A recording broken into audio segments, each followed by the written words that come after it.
Everyone, I'm happy to be here. We're going to talk about everyone's favorite subject, power mobile equipment and hazards. So just to get started here, I've been at Macdon for about 18 years, 3 years in the health and safety department. Before that, I was a 15-year contracted mechanic actually working in the maintenance department on the forklifts.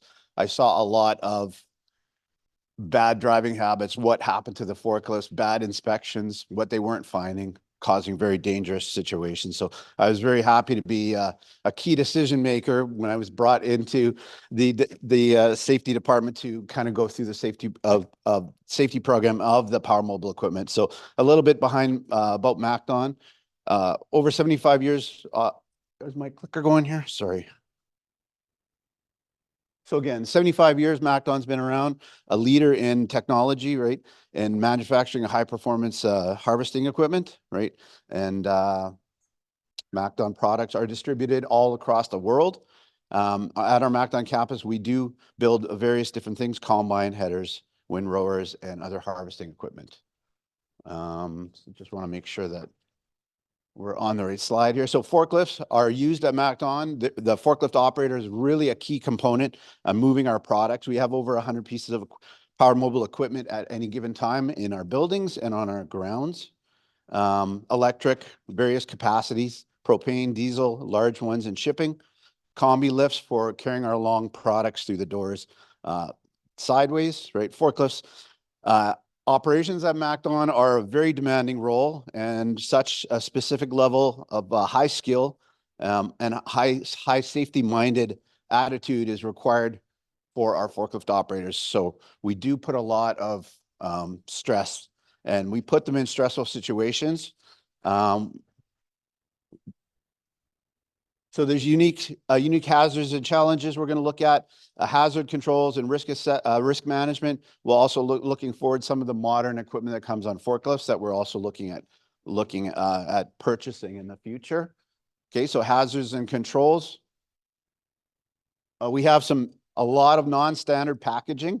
Okay, awkward, unbalanced loads, physical environment, indoor, outdoor, barriers to learning. We'll talk about that really quickly here. And then pedestrian, and we do have some shared pathways that pedestrians and forklifts share. So that's always very challenging for the safety of the pedestrians, right? So at Macdon, we have some unique hazards and challenges when considering how to plan and maintain a successful forklift safety program. It's very challenging. And these challenges include non-standard packaging of many of our parts, whether fabricated in-house or delivered by us, by suppliers. We have different types of cages and racks that hold our parts that we assume every forklift operator knows how to pick up immediately. We put them through the training. They're licensed. Go ahead, pick it up, right? No, right? This puts extra stress on them. They have more incidents. We have to look at on-the-job training. Okay, so sometimes there's gaps there. Training is a big focus at Macdon because that's where it all starts, right? And they always want it to start and end there, but no, there's on-the-job training too. So always working to improve our training, delivery, our knowledge transfer, and address several barriers that exist with a multicultural, which we've talked about before, and a diverse workforce, right? Do we set up our forklift operators for success? Probably not always, to be honest with you. It always ends up being, Mike, put more content in the training, right? It's like, we can only do so much, right? We do not set up our forklift operators for success because we assume they can do everything just because they have a license, right? And that's not how it works. So we do have, again, some challenges, non-standard packaging, right? We have awkward loads. We have loads that are, between 6,000, 10,000 pounds, 40 feet to 61 feet long, right? And we have different things that we do to make them easier to pick up for our forklift operators. We have some custom shipping brackets that we make to actually transport our product. And again, those can be a challenge for new operators. They've never seen these brackets. They've never picked up. They've never inserted their forks into a fork pocket, and they need some more on-the-job training. And again, we have to make sure that they know about that, and we have to teach them.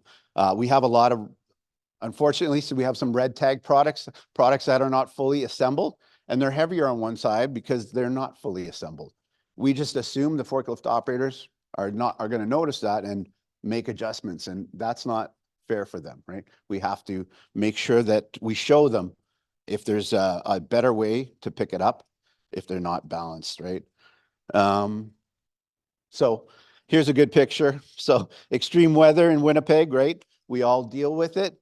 But again, we actually have safe work procedures for stuck forklifts at Macdon. So if you get your forklift stuck, you do this. You don't get your buddy to help push you out and the fork goes through the cab, right? Stuff like that. So we have 3 shifts at Macdon, 24 hours a day.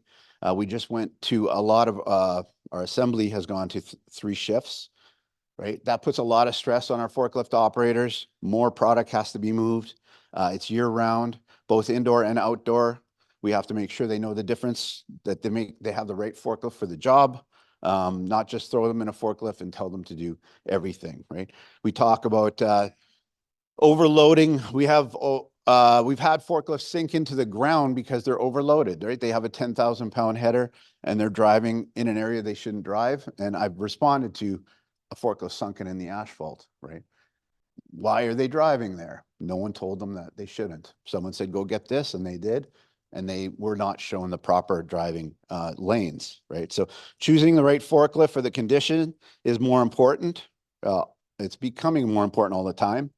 And the terrain that we drive over, okay? So indoor congestion, I wanted to show you a picture.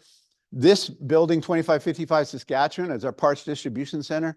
This building was specifically built with storing parts in mind. It was not haphazardly put together. This is the best case scenario in our buildings for racking and setting our forklift operators up for success, right? The forklifts are specifically designed order pickers. They run on the wire guidance system. Even saying that, there's accidents where they go off that wire and they hit the racks. So not very often, but this would be setting our forklift operators up for success where they are trained. There's not even weight limits necessarily having to be on these racks because they're all computer controlled what parts go on what racks. So really, really a good building for our forklift operators. But this is not standard across all our buildings. So again, this is our best case scenario. Okay, so we do have a pedestrian and shared walkways for forklifts. So in this building, there is no shared walkways. It's forklift only. But again, this is our best case scenario. In our main buildings, we do have shared walkways. So I'll bring that one back up. So non-forklift operators and have also pedestrians, right, play an important role in forklift safety. We don't train our pedestrian. We don't have a pedestrian specific course, but we do bring it up in onboarding. All new employees are talked to about how to walk around our power mobile equipment on our shared walkways. Okay. Proper PPE, making eye contact with the forklift operators. I informed them that the forklift operators are also going to be doing that, honking at you to make sure that you see them.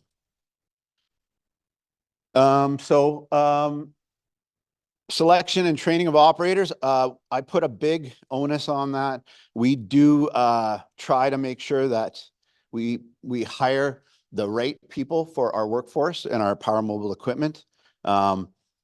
Employees are the core to any safety program, and both forklift operators and pedestrians play an important role. So we do try to make sure that we pick the right people to be on our power mobile equipment. Just to give you an idea, we have issued licenses this year, whether it's new operators or recertifications, 184 people this year, just going through our training program. So I've been teaching forklifts every week for 3 years, and it's just, if I don't do it, something's wrong, because the week is not feel normal because we're putting so many people through our training program. So I do want to make sure that we put a lot of resources into that. So pre-hire assessments, we do not just hire anyone to be a power mobile equipment operator. We have them come in, we actually meet them, greet them. I have a questionnaire for them to see how much experience and if they've been trained before. Then we put them on a forklift. We actually watch them pick up some of our product and move it around. And then we come up whether we think there'll be a good fit for our company. Okay, so to sit down with someone and have a chat before we say, yeah, you're going to come into our workforce is a really good thing, right? Because you can see if they are safety minded, if they are trainable, what you feel, what the vibes you get from this person, right? So training our operators, okay, classroom theory, practical assessments, of course, that's standard. But on-the-job training is a gap that we have to close because we cannot do it all. We can't show them, we can't teach them. Every time there's an incident with a forklift, they're like, Mike, put some more training in the content, or more content in the training. It's like, there's only so much we can teach them. That is on-the-job training. So supervisors, we've come up with a program for supervisor training about forklift operations so that they know how to do good on-the-job training assessments. They know what to look for if their operators are doing proper pre-trip inspections. Again, graduated licensing also we're implementing where we're going to put forklift operators on a 145. We'll keep them on there for 2 weeks. We'll assess them before we put them into something that's much more demanding position. So that would be a good graduated licensing situation. We do have barriers to learning for sure. And like it says at Macdon, we have young Canadian, we have young students, we have new Canadians, we have actually hearing impaired people that are being trained or recertifications at Macdon. So it's a big focus is the training, and some of these barriers include English as a second language, new Canadians, again, even hearing impaired. So efforts are made in the theory and practical training to actually address this. We've had translators come in, we've had sign language, signers come in to make sure that we could verify competency and that we gave them the best chance for passing the tests, okay? I got a video for you. How do I start that? One more click. So again, this is a show, don't tell. I rather show people how to do it. And then actually I watch them and they kind of copy the video sometimes. So I only have half the videos up here, but just we'll play it for you a little bit here.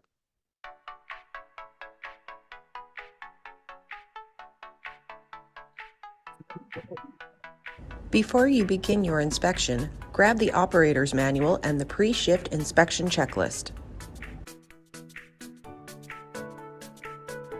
Begin your visual inspection with the fuel or power source. Ensure that the propane tank is securely in place. Check that you have enough fuel and that the hoses from the tank are secure. Turn the valve counterclockwise as far as it will go to release the fuel. Electric units need to have the driver's seat lifted up to access the battery compartment. Be careful on enclosed cab units as you will have to open the rear window first. Check for signs of battery leaks and corrosion. Also ensure that the connector is firmly in place.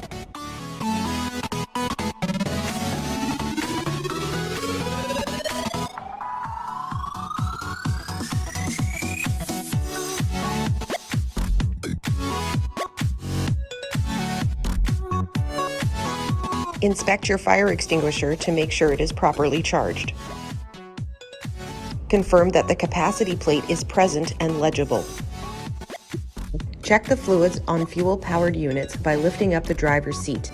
Again, open the back window on enclosed cab units to avoid damage.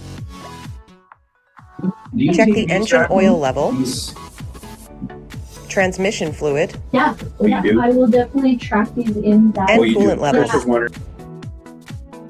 Note any issues on your pre-shift inspection sheet. If you encounter any problems during your inspection, notify your supervisor as soon as possible. Give them the white copy of the inspection form so they can put in a maintenance work order. Okay, so that's just a really good, especially when there's challenging communication issues, right? These people, these new people that come in for training, they see it. And then when I actually take them out for the practical, I ask them to do a pre-trip inspection. They're actually copying my video like to the T, where they're actually circling it. And I see a lot of the same movements they've seen on this, on the screen. So it really, really is, makes me feel good that, I show them, right, as well as tell them. So it's very satisfying for me to know that I've given them good habits when it comes to that.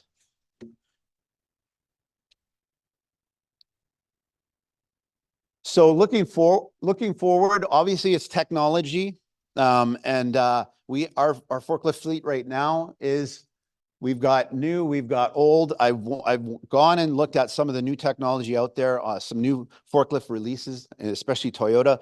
I was a Toyota industrial mechanic for 15 years, so I am partial to Toyota. They are a leading forklift manufacturer, and they're Toyota. Everyone loves Toyotas, right? So the use of digitally monitored forklifts, right? The sense system, the backup indicators, the alarms that come on, even auto braking.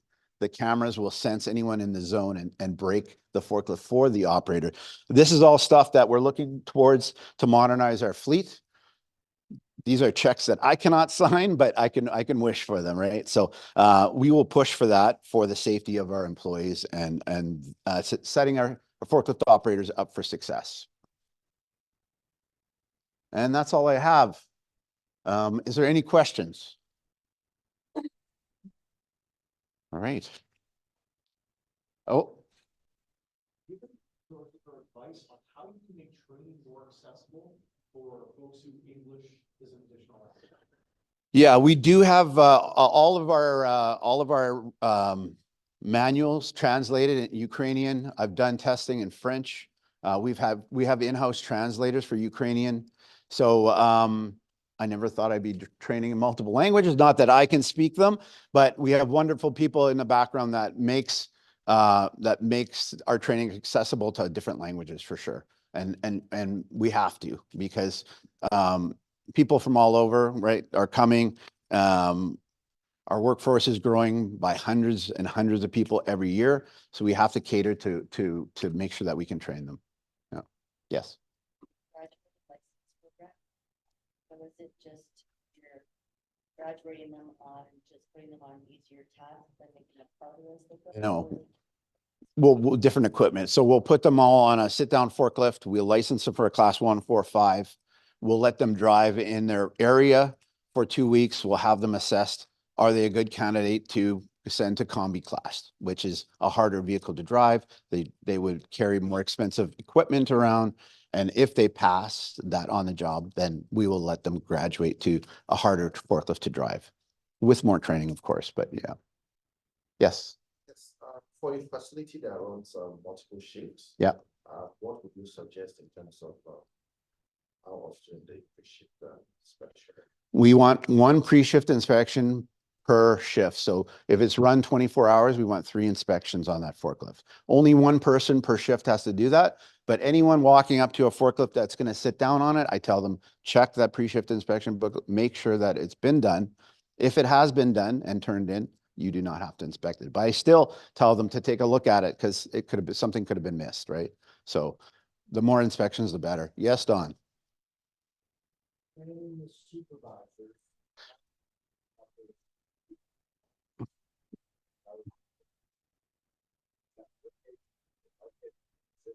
We are that PowerPoint's together. We're going to do a voiceover. We're not sure how we're going to deploy it, but in order to close that gap on the-job training, the supervisors, a lot of times I'll tell the forklift operators what to do, what not to do. Don't speed, don't do this, do good pre-shift inspections, but no one monitors it once they're out there. So I don't know how we're going to deploy that.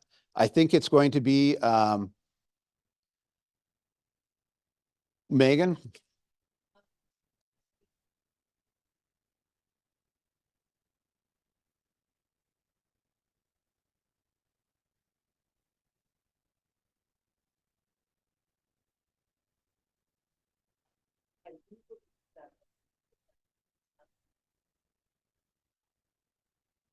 the help, because they will not come in, and that's like where our role was like person training and then what the job. Yeah. It seems to me, regardless of how you do it, just, linking all the leaders, the shop floor, to have a control, to observe and support, guide, and coach and train people. Yeah, there's a huge gap. I remember 10 years ago when I was a mechanic in the shop, I would see a experienced forklift operator and walking next to a junior guy. And then, 5 years later, that stopped all of a sudden, right? Whether it was just lack of resources or program change, right? So that coaching program kind of fell away at one point, and it was never, it was never replaced with anything.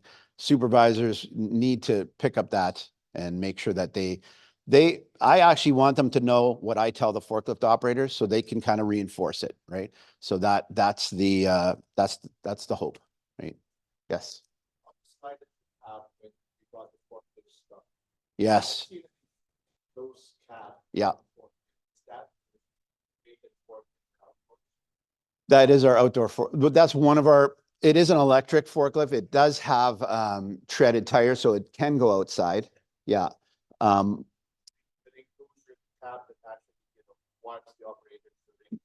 That's right. Yep. It is best practice for sure. We have a lot of our shipping forklift drivers, they drive out in the elements with no enclosed cab. Very challenging, right? I even had one guy, he would put a clothesline across the exhaust so it would dry his toque and his scarf. And when his toque and scarf would freeze, he'd change it out with his hot, dry one. So that's really asking a lot for forklift operators to drive in conditions like that. But enclosed cab heated would absolutely be industry best practice for our outdoor operators and making sure they have the right class. For sure, right? Even if the forklift doesn't have fork positioners, they're like, I want fork positioners, I want this. Like compared to what we used to give our forklift operators, which was no cab, no adjustable forks, no side shift. We've come a long way, but our entire fleet again is not all up to industry standards. Like there are some older forklifts that we ask. Lots of times that those forklifts will get put into a maintenance loaner program where if we're servicing your forklift, we'll loan you an older one while we do that. So we're slowly filtering those out. And again, I can't sign the checks for new forklifts. If I could, I would get 25 new forklifts tomorrow. But because I do want to set up our forklift operators for success, they have to be comfortable. They have to be given every opportunity to be safe, right? And having them drive around in freezing and icy conditions with no cab, it's a tough sell, right? So, yes. Safe work procedure for that is you call your supervisor. Hey, I'm stuck in row 2. Can you please call maintenance? Maintenance department will come out and address the situation, whether it's a breakdown or it's stuck. They sometimes will take a bigger forklift, pick it up out of wherever it's stuck, but we just don't want anyone offering to do that. That's out of the scope of a forklift driver, right? Because does it happen? Absolutely it does. And that's where we get all the damaged doors. A fork slid, went into the cab or through a radiator because they're trying to get a forklift unstuck and they don't have the skill for that. So we do leave that up for our maintenance department to do. A lot of our departments run 3 shifts. Yeah. In maintenance, we have 3 shifts, not full 3 shifts, but there's always someone in maintenance that can help. Yeah. Yeah. Yes. Do you have any limits for people that have like hearing therapists or anything like that? Like, can they just do anything that everybody else could do, or? We do have one gentleman that drives in our welding department. He is hearing impaired. He drives a class 2 stand-up.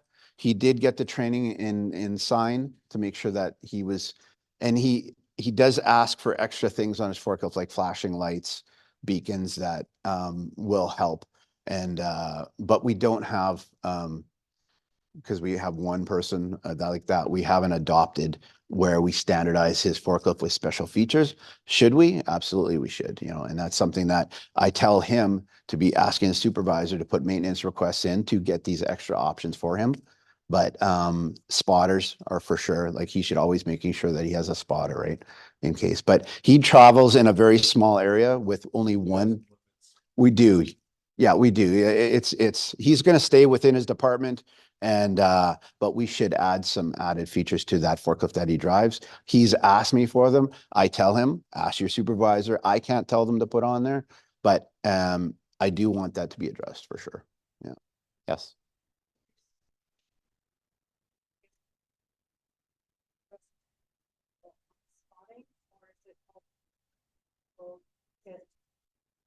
Yeah, we do not do specific spotter training. Again, we tell the forklift operator, if you can't see, right, if you can't see after you pick up your product unit and turn around, drive in reverse, right? That is a standard. Or you ask for a spotter. We don't have special people for that. You ask a coworker, you ask, you know, depending on what you're doing, you know, if you're just trying to get through the door, you can't see, you ask someone that's in the area, but we don't have a spotter program per se. No. Yeah, make sure the area is clear for sure. Yeah, but not specific spotter training. That put it on the list. Yeah.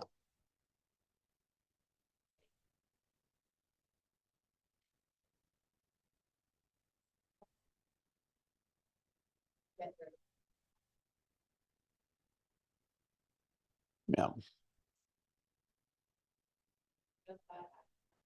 Anyone can be a spotter, you know, for making sure they're not tight, that they aren't, but no more, I guess, training on what that would look like would give people more confidence to offer. Again, in training, I tell them, don't drive blind. Make sure you ask for a spotter. Refuse dangerous work, right? Dangerous work is I can't see, I'm not going to drive. So you ask your supervisor, I need a spotter to move this piece of equipment or to move this. So they have the right to refuse. And I tell them, this is the most important thing you can do to keep yourself safe. Do not do things that you think are not safe. Driving with no spotter, I'm not going to do it, right? You have the right to refuse dangerous work, and that would fall under that, I would say. But good question, and spotter program, put on the list. Okay, folks, two more questions, and then we're going to switch up presentations. This is a great opportunity to practice the second best part of these forum days, networking. So Mike's not going anywhere the whole day, and for the rest of the Macdon team, can you raise your hands? Megan, Caitlin are happy to help, happy to help. Absolutely. If you're a little bit nervous, you don't want to go up and introduce yourself to the Macdon team and say, hi, I'm blank and I have a question about forklifts. Come see me and I will introduce you. They have, they've never picked me more than once or twice. The first I am happy to introduce you. Anyone from the main safe team is, but. Yeah, Mike, I should have said I'm only one small part of an amazing team. So Caitlin Doucette and Megan Heading are amazing. They're approachable. They know everything that just about I know. So when it comes to PME, so they definitely can answer your questions too. But one more. Yeah. Yeah. So I noticed you doing like a paper kind of inspection form. Yeah. You had experience with. Yes, a lot of the Hyundai forklifts, we purchased, I think 25 of them. They do have an onboard digital where they won't let you start up until you go through the checklist. Again, a lot of pencil or finger whipping, a lot of just cycling through that to get the thing to start up, right? So, but as per Manitoba requirements, we do need to have a paper copy on the forklift and one turned into the supervisor. So even if we have that digital checklist, we still want the paper one so that we can comply with, you know, with that part of the legislation. So yeah, we have both. I would love, we talked about putting a QR code on the forklift so that the supervisor could go around and check to see if it has been inspected through a QR code. That would be awesome. You know, like, oh, he goes around, checks all 10 forklifts. Yeah, they're all inspected. Great. Again, that's our wish list. So. Just think where I get to jump in and be helpful. Is there anyone in the room who's had experience putting QR codes on their forklifts for the pre-shift inspections? Right.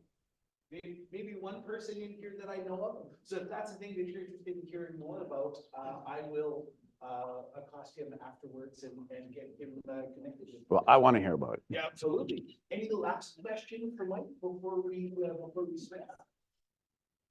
Right, so with the QR codes, does that mean the inspections are done on and through a tablet?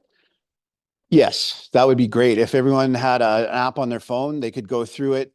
And once it was done, it would be submitted digitally. And then the supervisor, as part of their duties, would to scan the QR code, maybe on the forklift.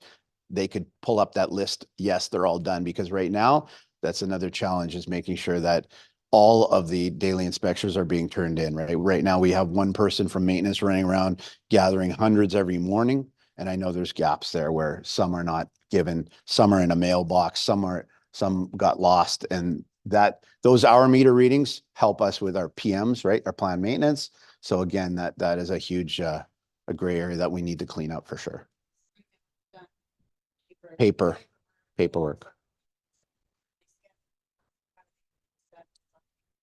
We don't have QR code. That's the dream. That's the wish. That's the wish. We're going to talk about that after, but that's the dream. That's the future, right? So, all right. All right. Thank you.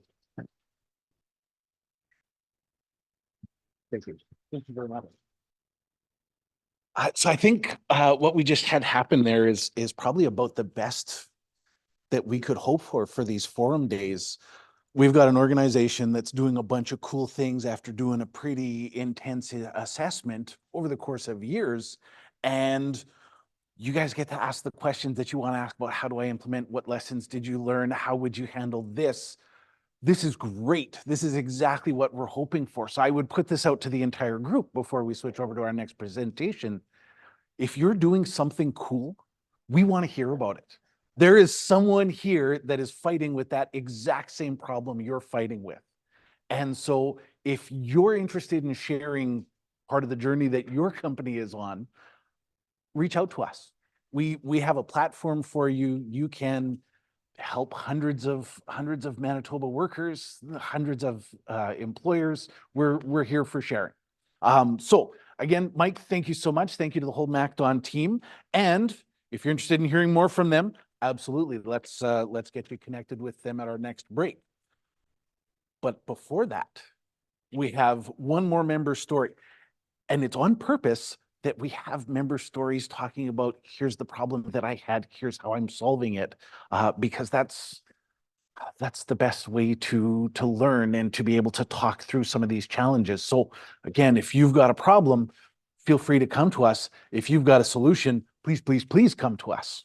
So without any further ado, Mabel Passos is the Environmental Health and Safety Manager for Chemtrade, working in the Westman area.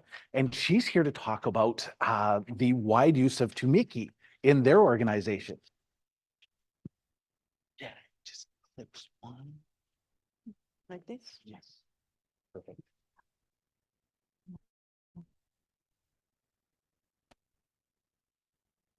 Okay. Good morning, everybody. My name is Mabel. I'm the Environmental Health and Safety Manager at Chemtrade. We are a chemical company in Brandon. You all know what we do because I see that all the papers here are white. And what we do is we make sodium chlorate, which is the chemical pulp mills use to bleach paper. Okay, so we are the biggest sodium chlorate plant. I'm not sure if it's in the Americas or in the world, but I'm choosing to say it's the world just to look fancier. So if you guys could go to, I hope it works. It doesn't. Tá. So we will talk a little bit about ergonomics just briefly and how Chemtrade's journey with ergonomics started and how we are now, showing the use of Tumeke and how did it help us to improve, okay? So this is a little bit about myself, and I want to discuss this with a tiny, tiny philosophical question. Like just in my mind, like I think about many things all the time, and then I forget 92% of it. So while I was doing this, I was watching another presentation from other people, and they were only showing like, okay, I am this person. And I don't think to be professional, we have to forget who we are as a person. I think because of this, like you will see the link with ergonomics, okay? Sorry. So through the history of my job, I worked with my father. He is a professional diver for oil and gas, and that was my first job as a health and safety professional.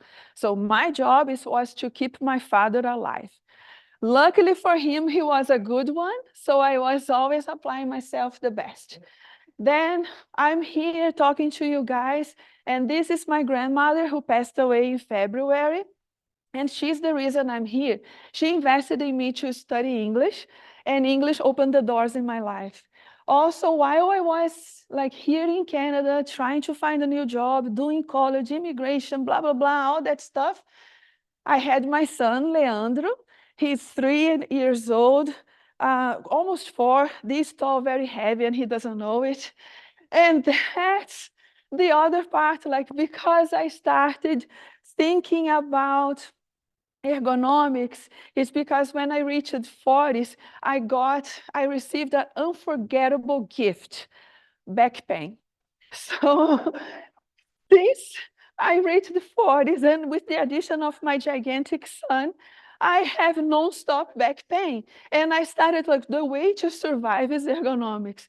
If I don't apply everything, if I'm not cautious, next day I'm doomed. So and then the other stuff, there is a QR code for LinkedIn. I'm a true believer of exchanging learning and experience. If you guys would like, please reach out. I'm not very good in mingling.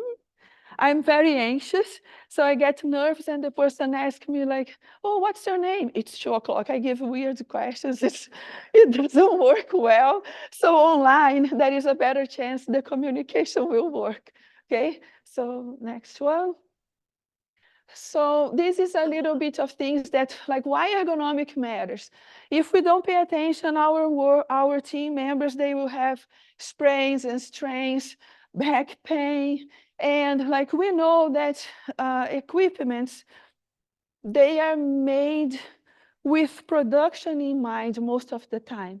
They are not taking under consideration that humans are going to do the task. So I worked in a company, a meat processing company, a big one, and there was conveyors everywhere. And some guys, sorry, I'm nervous and my mouth is dry. Okay, so some guys, their job was 8 hours palletizing boxes, 30 kilos, 25 kilos, 10 kilos, like 8 hours. How can you put ergonomics, like not consider? And they were super heavy, like, oh, 10 seconds, we have a pallet done. But the human who had to do that, oof, poor guy. So that's one of the reasons we should think about ergonomics is another part of this. We build machines and we forget about the humans. So it will, like twisting, lifting, carrying, all these jobs, if we don't do rotation, if we don't pay attention on how it's being done, and the people that are doing them, you're going to lose. Oh, thank you so much. Obrigada. Thank you. Nossa Senhora. Okay, so you're going to get like losing employees, absenteeism, having to train others, and then the production that you got, like the thought that you had, like, oh, we have a wonderful production, is going to go down the drain because you have to train new guys, you have to pay overtime, you have to, your insurance levels are going to grow, all these are going to pile up for your business. So it's another no good situation. So in Chemtrade, we had some incidents, as you can see, from 2017 over all the way to now. So 2017, we had 2 ergonomic issues, then 2018, 4, and then going on. The last time we had like a significant situation was 2022. So we had to improve ergonomic awareness. There was an implementation for another ergonomic program. And also because we are like connected to Made Safe, we had these, they told us about Tumeke. And this helped us a lot because Tumeke takes away. That is one interesting thing that happens with ergonomics is you have 2 people doing the same job, and one guy seems very happy with it. Maybe it's younger, maybe it's stronger. And then the other person who's feeling pain, it seems like it's perception and not reality. And then it's tough for the person to open up, especially guys, because they will say, don't be a sissy, you have to lift. You see, this guy is super skinny and he's lifting 1,000 kilos for an explanation. I have several sisters. One of them, Anna, she's super tiny, very tiny, but that girl is so strong. And I'm super tall and I have nothing. I am not a strong person, I'm just tall. So I'm like those gas station dolls, zero power. So we would go to the gym together and they always gave me her exercises with like thousands of kilos to lift, and I lift plastic pipes and that's all. So that's the same thing for the person complaining like, okay, this job gives me pain. So Tumeke helps us with that. So just a little brief, the last recordable we had was regarding ergonomic issues was in 2020. Okay, and as you can see, the purple area there is 2021 when we started using Tumeke. First, it was through Made Safe. I would make the videos using my phone and then send to Made Safe to process because they do have an app to do everything on your phone and then the employee can see right away. But if you don't have like excellent internet connection, through the phone is very challenging. And we work in a facility that is very, very big. So sometimes because of all the structure, the cell phone doesn't work well. So it's easier if you make the movie, like 1 minute or so, and then you go to the computer, okay? Oh, tá aqui. A good part is when you use Tumeke and you're using the video, I remember that it's very stressful when you have to do an ergonomic assessment and you have that big ruler, ribber thing and taking notes and tarara. You cannot actually pay attention to the person and interview like, so how much weight? How often? How do you feel? And the person will tell you the problems they have, all that stuff. So when you have your video, your phone, you are just like that and you can do all the interview there. You don't need, you can focus on the person, on that person's struggle. And after you do that, you put this video through Tumeke, either in the computer or if you have good internet in your own cell phone, and it will give you this report. The report will check each angle of the person's body and say, oh, here's the moment where there is a stress. And it's based on how much the person will bend, the wrist, the lifting their arms. Sometimes you will see that the video is showing the sticky doll is all green. But the person is saying, well, but this is painful and blah, blah, blah. So you have a chance to organize these questions. If you reply, if you enter again and say, well, the person is in this position, which is not super challenging when you just look at it, but it's like 20 kilos, 30 kilos. Then you add that to the report and it will change the rates. The other good aspect is you can implement a proposed solution and then see the new video and it will show if it's better or not for the worker. Let's see. Yes.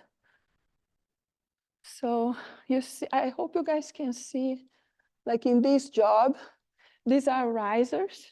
So the mechanic here, he has to do like all this one by one, the whole group, and it's like 30 in each plant. We have 7. So when they have this job, it seems like, oh, it's not that heavy, but when you have 30, I don't know, 18 bolts in 30 places, and you have to be like this most of the time and bending because you go all the way down around, it will show you the struggles. When he's just standing like that, it's okay, but sometimes he has to go up. So let's see if it will go to the next. This is just a simple one. It was on our first trial. And one of the good things that we did, that by then we didn't know how to use Tumeke very well. We didn't know all the features. So we asked a person from Made Safe to go to our site. And then that person had way more knowledge and was able to explain to the employees. And also it gave them like more freedom to talk to the person and tell to the understanding about the system. So, okay. This was our last incident involving ergonomics. So sodium chlorate comes on pipes and go to this silo. And from here it's like a boat, gigantic one that spins and como? Yes, yes, yes. You see how it's problematic. In Portuguese, we call never-ending boat. So then every time I try to translate, it's still a boat, but it makes no sense if I tell you guys a never-ending boat, and then I auger, okay. But that's the one, thank you. So it catches chlorate all the way here to chutes on top of the trains. So chlorate, by the time it reaches here, is like salt, but it has this dust because it goes like through the pipes, and that dust is the most annoying thing ever. It gets everywhere, and it gets stuck here. They have a vibration system that improved, but at this time, that was not the situation. So every time chlorate was stuck, an operator had to go there with a 10-pound sledgehammer and bah, bah, until all the, I don't know, 4 tons, like a very big amount was free. So this caused an issue because the guy was working, and it's not only that, like 10-pound sledgehammer, but it's like this, so the guy had to do this. That's the movement for an hour or so. So even though operators are healthy and young, their spine is still in good shape, doing this job, they will not last longer. So here are some videos. So the first one, of course, all of this was simulation because I was doing the video after the guy had the issue, okay? So this is what he was doing. So I made with the cell phone and used the program in my laptop, not there. And this is how the sticky doll shows. And it looks kind of green because the angle seems easy, but then I added 10 pounds, 1 hour job, and ta-da-da, all these add the changes. And this was after the assessment. The engineers were there, and this guy is a maintenance engineer. He improved the vibration system, but in between having the vibration system in place and still needing to do this job, we changed to this, I think it's air gun, that Milwaukee air gun. So now you see a little bit of red and orange when he lifts his arm, but actually the hazard was less because now he doesn't do this. He just angles the machine and do the job. Still, the number was high, and we implemented rotation. So now it's like 15 minutes, and this job is done between 2 guys, 15 minutes apart. They also like work 15 minutes, wait 15 minutes, then another 15, and rotation was the way we got to protect them until this vibration system was working. So this is what I want to show. So running that video, the first one, you see the level is like 12. And the second, using the air gun, is 9. It's still high. That's why we implemented rotation. It's in our procedure. And we did trainings and everything, like, okay, workers' right to refusal. We talked to them. So look, if you're not given another person to share this job with you, don't do it. This is a 2 guys job, not 1 person like it was before. So all this was and 2022 was the last one. And another change that I saw is this. Once the workers, they see that you are doing the changes, that you are caring about them, you're not like blaming them like, you're whining, da-da-da. They start to trust the system. And then our reports changed from, I have a pain, to, I see that this is dangerous, and in the future, I may have a pain. So now the reports are, they were going to move these change room lockers, and it's like those 4 ones and such. So it was difficult to carry, and instead of just struggling, they installed handles, and then the guys were lifting in a proper ergonomic position. The other one, supervisor identified that the position for the valve was unsafe, like the guys had to do. So this is the other change. We are having people reporting issues before they're sick because they trust the system, they trust the implementation that is going on.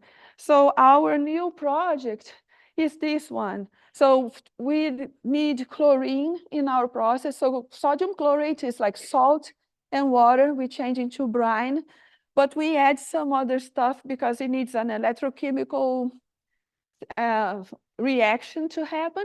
So we receive chlorine cars, and I hope you can see here that is like a bundle this big, full of hoses that they need to take from that place, pass through guardrails, stretch, place on top of the train, and then connect this, open the train hatch, and then connect this bundle of hoses. This on its own is heavy, plus the hoses, and the fact that corrosion is not anybody's friend. So they created an articulated arm that has arthritis because it doesn't work. So the guy has to be like, forcing all that to do the job. And they said, one day, somebody's will be like with an ergonomic problem here. So I want to show you, oh, shoot, this one is not working. Can you please help me? Okay. So when you do the video using Tumeke, try your best to avoid interferences like guardrails, other equipments. Not always it's possible. As you can see in this video, I was standing on a little ramp for them to access the top of the train car. So I didn't have space to move, and all these, sometimes you see how he's bending, but I wasn't able to catch that in the video. So the machine is like green, and not showing all of that. So what I had to do is after I ran the video, I went to the report and I changed the angle that the person was lowering. The weight, during the video, I said, okay, how much do you think this weighs? How often do you do this? How long does this job take? It's like every 3 days they receive a card, like a car. And in this north side, it takes about 10 minutes to complete this. And on the other side, they don't have the articulated arm. So then you add, like, it's very heavy, the hoses, it's extended even longer, so they have more weight to lift. This is our current project, and it was brought to us by the EHS committee. So it's just a way to show you guys how good it is. The biggest change I feel as a safety professional, I am always asking for people to think ahead, to use, like, to be with prevention. And now we are getting reports that shows that from the workers. And that's, to me, like, it's like a dream. If a supervisor finds something and you did nothing but your obligation. But if it's a worker, say, congratulations, here's a star. So I'm very happy about it. Any questions about Tumeke? I think that is what my company did. First, in Brandon, we were trying this system, so we were passing our videos through Made Safe. And once it was established that it is useful, it was helping, the company bought this for all the sites. So we share the location. When we go to the website, I have to write down like Brandon, and all the other sites, they have to write on the video which site it is, otherwise people will get like confused with multiple scenarios and such. Yeah. The cost, and I don't know the cost, okay? I'm a safety, I don't pay, I just ask. Okay. Anything else? Share that one. Yes. So they can see what's happening in another building. Yes. Uh-huh. Yes, yes, we can see everybody's videos there. That's why we developed this system to name them and know which site. Like, for instance, I will say, Brandon operations, chlorine loading. And then in North Vancouver, they have North Vancouver operations chlorine because they have a similar system. And also we have another one for maintenance because their struggle is different from the operators. Operators, they are more involved in like impact stuff. Chlorate gets stuck, salt gets stuck, everything they use gets stuck somewhere, and then they have to hammer the damn thing. So that's their pineapple. For maintenance is something that, do we have engineers here? Like engineers that make stuff? Yeah, so those guys, I think they have like a special room in hell because when they develop equipments, they have zero thought about the users. I can't understand, like we have an issue there. It's like a gigantic corridor. The first one, that is a valve facing up, you use on the floor. But you can use a stick and open the valve. When you go to the second one, I don't know why. That valve is now facing here. So now the stick doesn't work anymore. So now you have to go to the floor, squeeze yourself and turn the valve. On the third one, it's under a place that is constantly flooded. So not only you have to go to the floor, put your knees on the water, and now your arms on the water, and our water is always like, who knows what is there? And you have to turn that.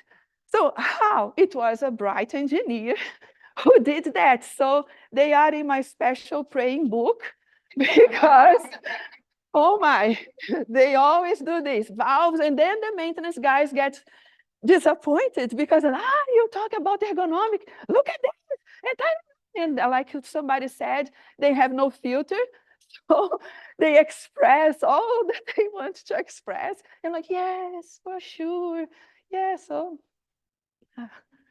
okay, any questions, more questions? One more question, and then we are dangerously close to lunch meeting. Right? Yeah. Okay.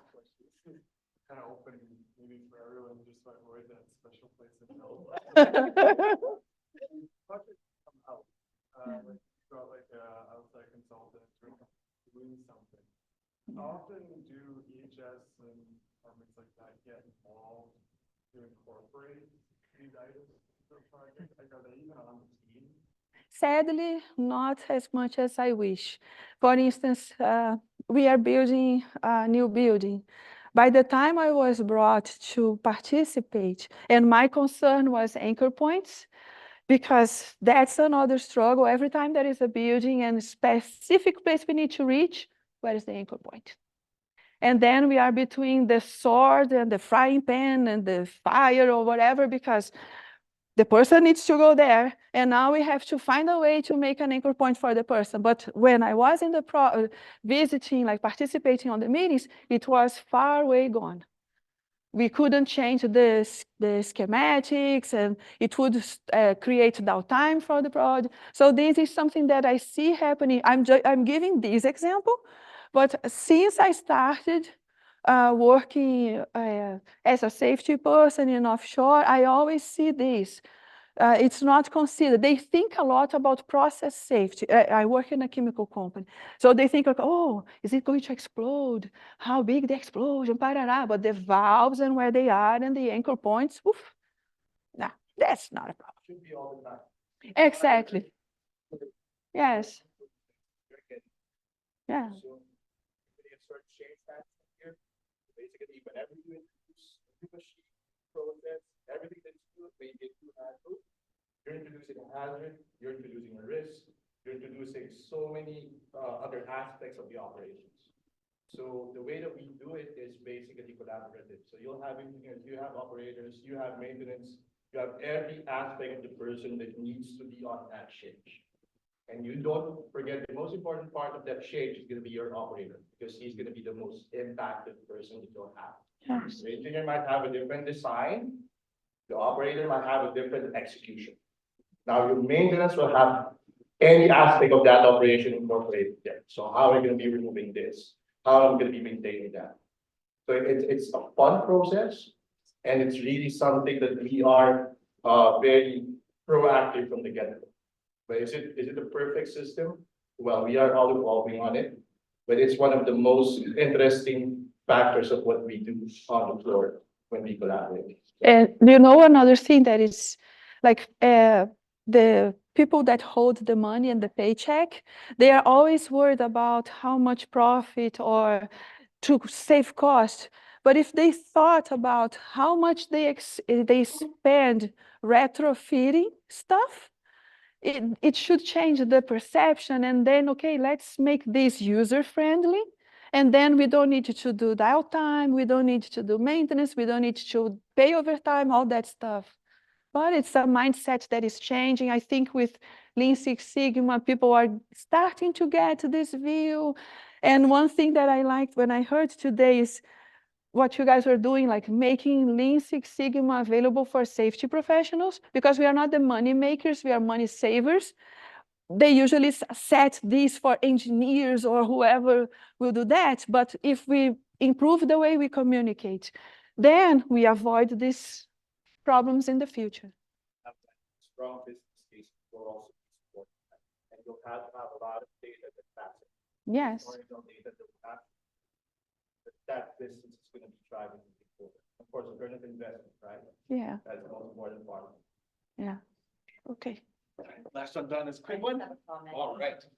So what we do with our new product development is I've now been invited to the team.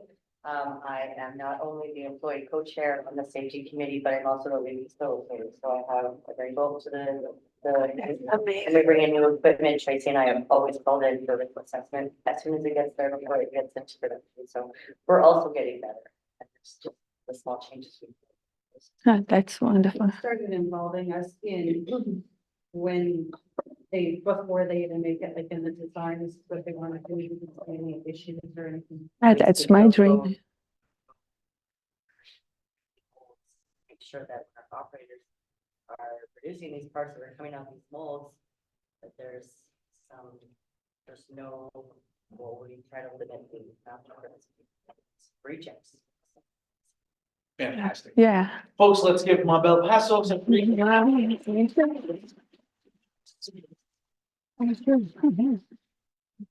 Now, despite Mabel's assurances that she is not great at networking, I think we all saw that she is funny and engaging, and you should all tell her how wonderful she did, and then also ask her any questions you might have. 2 quick notes before we go to lunch. I lied. 3 quick notes before we go to lunch.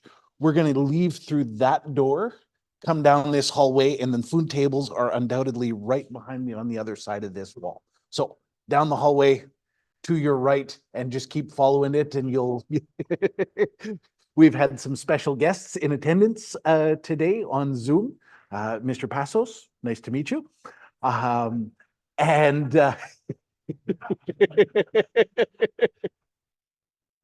And so with the Made Safe support with Tumeke, we're happy to help out.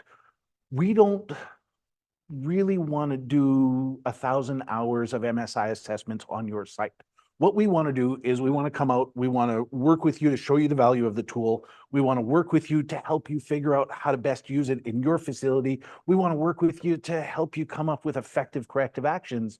But just the way Mabel's team did, we want you to take it and run with it afterwards. So if you have questions, if you want to send us videos, absolutely. I think we're up to 4 people on the team now that are comfortable and working with it. We've got some internal training that'll be happening shortly. So absolutely, let's get after it. And I've forgotten what the third point is. So let's just head right to lunch. For the folks in Zoom land, we'll see you in about an hour. What's the startup time, Reg? 1:05 is the startup time, so we'll see you there. For everyone else that's in the room, please exit through the back right and enjoy lunch. There we go. Reg says we're ready to go, so we're ready to go.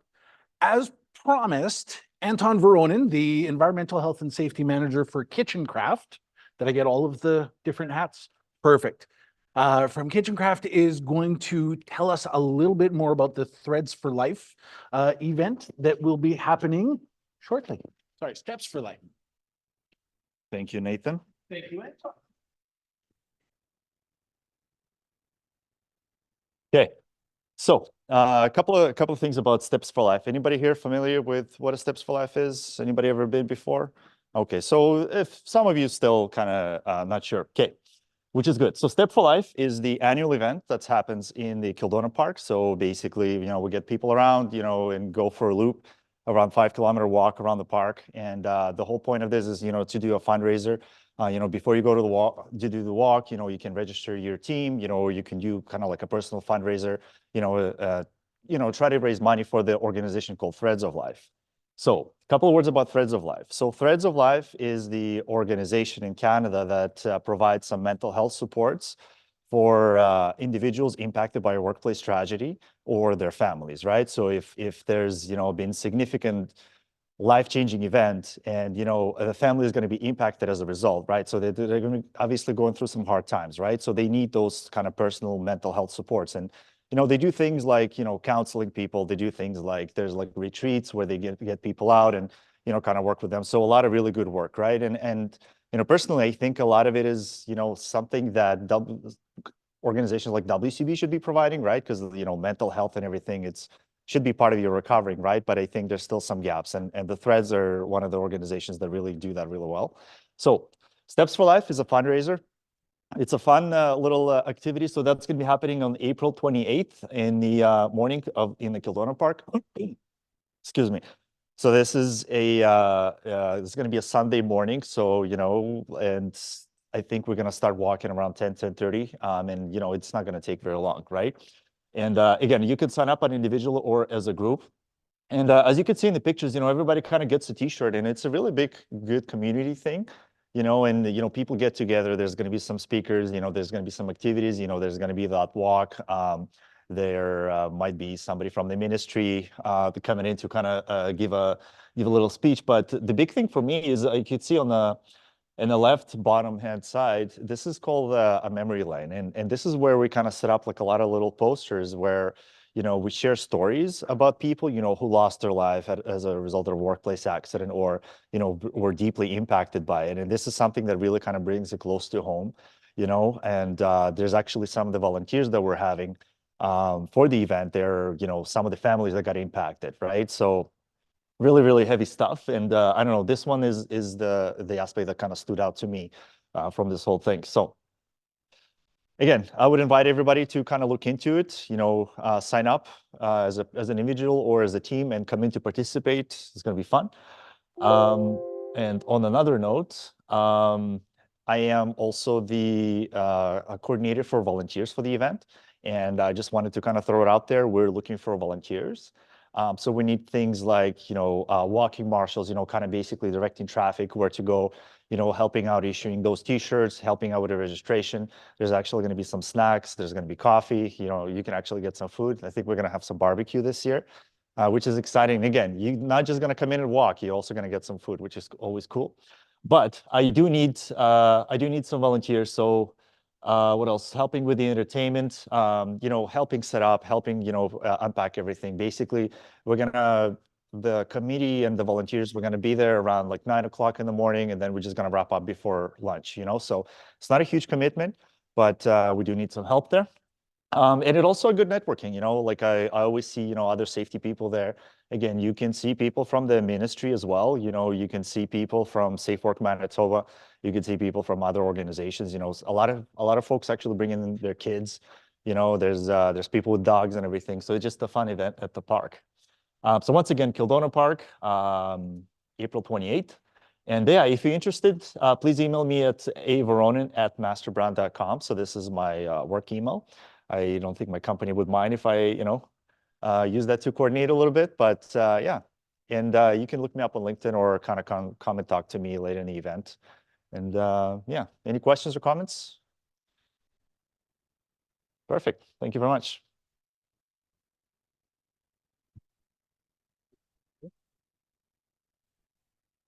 It's really a great team building event. Made Safe has gone, I think, the last 3 years. Last year we had 4 children at the event, and I believe we hold the record for the largest dog.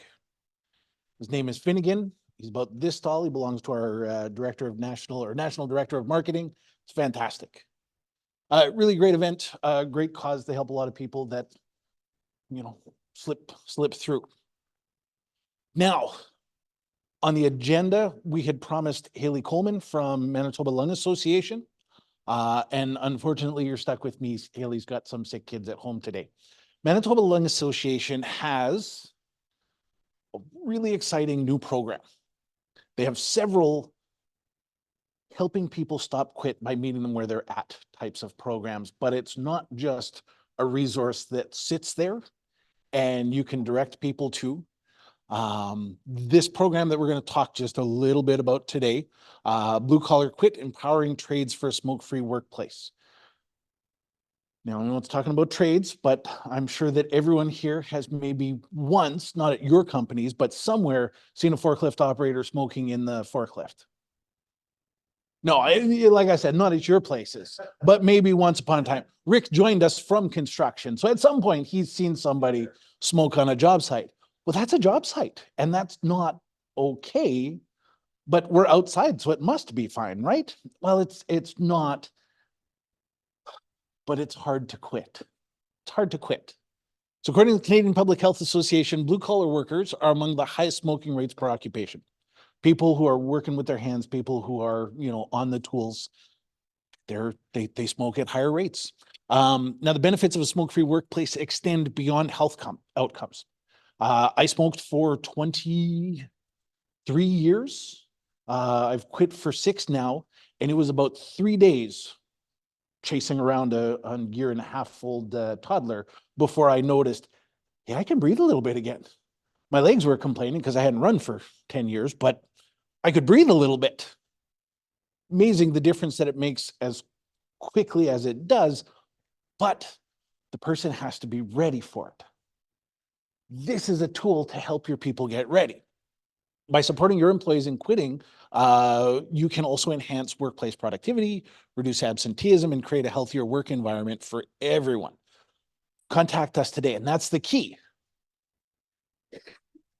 They have stop smoking consultants, and the person who was going to be here, Haley, she wants to come out and work with you or your HR department on what supports she has available to fill in and around what you have through your employee and assistance program or through your benefits program. But they will literally come out and work with you to find the resources that your people need. How much would you pay for a service like this? 0? Excellent. Manitoba Lung Association is doing this for free. Probably not for free. Someone's paying, but it's not going to be you. And that's the right price. If I could buy a safety management system off of Kijiji, I would. Education and training, peer support groups, tailored resources. And this is what we're looking for. So you scan the QR code to schedule a consultation with the tobacco specialist. It's certified. There's a program, there's registration for it. not just anyone walks in and gets to be a tobacco specialist. There's training behind it. So together, you and the Manitoba Quits program of the Manitoba Lung Association can make a positive impact on the health and wellness or health and well-being of your employees. Just such a great resource. Met Haley at the CSAM conference where she was looking for you guys. I said, well, you guys aren't there, but they're here. And so she's very excited to connect with you guys if you need more information on it. If you want Haley to come out at a later time to connect with you, like, let's get it done. We're excited to help you help your employees. So, and then that's that. Now, there we go. It's time for the Healthy University. This is a great segue in, and I'm going to pretend that I did that on purpose. I absolutely did not. I'd like to introduce Jordan Sisiwa. He is the title we've given him here, the Chief Health Cheerleader for the Fit City Project. Jordan is here to talk a little bit about, keep coming up. Jordan's here to talk a little bit about the program that he operates, but mostly how you can help build your employees stronger, better, faster. That's the whole bit. Thank you, Jordan. Do I hold this the whole time? I should have attended the class beforehand, right? Set up Love it. There Love we it. go. Awesome. Sorry, as I walk in here, just kind of like some seconds before the bell, I was actually just doing a podcast with part of my role with Protein Manitoba here. I probably have the best gig in the world. I get to sit there and talk to researchers and people that kind of lead the community in what's going on. And the last one I just came from, literally just hung up the phone, was a discussion on protein powders, and flavor. And it was one of these moments where I was just reflecting on how far the health industry has come, how much we've ruined it, but it's also come very far. And if anyone in this room has ever had a protein powder in the last 5 years, you're lucky. If you didn't have one from 20 years ago, like when I started playing sports and my dad, I love my dad, but he was one of those dads where it was like, I was 12 years old and he's like, you just exercised, here's a protein shake. And they were horrible. It tasted like literally like chalk. I'm going to have a lot of fun today. Wellness and health is probably the thing that I'm most passionate about that isn't alive. I've got 2 kids, 4 and 4 months, and that's probably the thing I like the most. Got 4 dogs. They drive me nuts, but they're up there as well. And no one's allowed to make fun of me for having 4 dogs. That's part of the whole thing. It wasn't my choice. My wife is somebody that loves to rescue animals, and I put a cap at 1 dog. There's 3 dogs in that house and it's the funny story. If you've seen the memes of like, oh, the dog shows up and the dad's the one that's like, I don't want that dog in the house. And then they are always on me and I love them and I give them extra treats. And yes, that is the truth of the story. For me, wellness was something as a kid, I spent a little bit of time sick as a kid. I went into the hospital, had a bunch of, I don't even remember what all happened because it was 40 years ago. But it's one of those things that the impact was such. I loved sports and high performance sport. Lost the ability to play hockey, and for a Canadian, that's, a really tough pill to swallow. Found martial arts, had a lot of fun with that. That's what took me California and around. There's this thing called the UFC, and if you're not into boys doing dumb things, and now women's MMA came up. Yeah, it's a sport that I don't know why we keep it around, but there it is, making millions and millions of dollars. I did jujitsu and kickboxing, natural progression as somebody who's into fitness. I got my strength conditioning degree, wound up traveling to California, working in Vegas a little bit with the UFC and having a lot of fun. And as I did that, really started to realize the difference between pro athletics, sports, and how to create health and healthy cultures. And this is the thing that, as we go through today, you're gonna, oh, it's there. We're gonna talk about the differences between fitness, health, and what kind of sets that apart. When we get that difference, then it's really easy to bring health to the workplace, because we're not trying to get people to go to the gym. And that's the number one thing. So earlier when I said my industry has kind of ruined itself, I'm going to be putting up pictures of Arnold Schwarzenegger later. Because that man, wonderful, cool guy. The downfall of health and wellness started in the 80s and 90s, and we'll get to that. We've got some stats. What we're really looking to do, and the second half of my career as I transitioned out of doing the high performance sport, was going into workplaces that I like people. I like engaging with your normal person who's just like, hey, I want to be healthy. I want to be strong enough to do my job. I want to do simple things that make it so that when I'm done my day, I go home, I'm healthy. And more to that, I've really enjoyed over the last 20 years getting to know managers, HR people, and the people that move their way up the ladder and then start taking care of people's health and wellness. When you start doing stuff like that and you meet people that care about employees, those are my favorite people. The ones that are like, I need something that I can introduce here that means my staff go home healthier at the end of the day. And we'll get into some of that. So at the end of it, we'll touch on some things about stress. We'll talk about how to get the workplace excited, because that is part of that middle management, upper management, everyone top down. If it's not coming from the top, it's not going to get done anywhere along the way. And if we want health, reductions in sick time, reductions in injury, we want that as a prevalent part of our culture in the workplace. It's got to come from the top down so people feel like they can prioritize doing that. At the end of it, we're going to be doing the little things. That's our goal for today. So, injury prevention. I'm just going to make an assumption here that that's a critical part of most people's day-to-day, is if it's not directly falling on your lap, the person to your right is probably who's taking care of it. And it's going to be something that everyone in this room sees it on a regular basis, or at least knows someone that could use a helping hand along the way. A big part of health, right? So when we talk, this is what drives me nuts. I say I'm a fitness person. The next thing people ask is, how do I lose 10 pounds, right? I hate having that conversation. However, that said, all of the things that go along with that, nutrition, movement, stress management, relaxation, that stuff all goes towards making a workplace safer.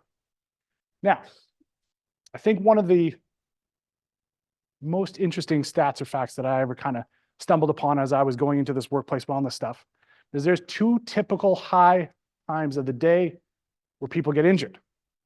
First thing in the morning, number one, later half of the afternoon. Two totally different reasons why.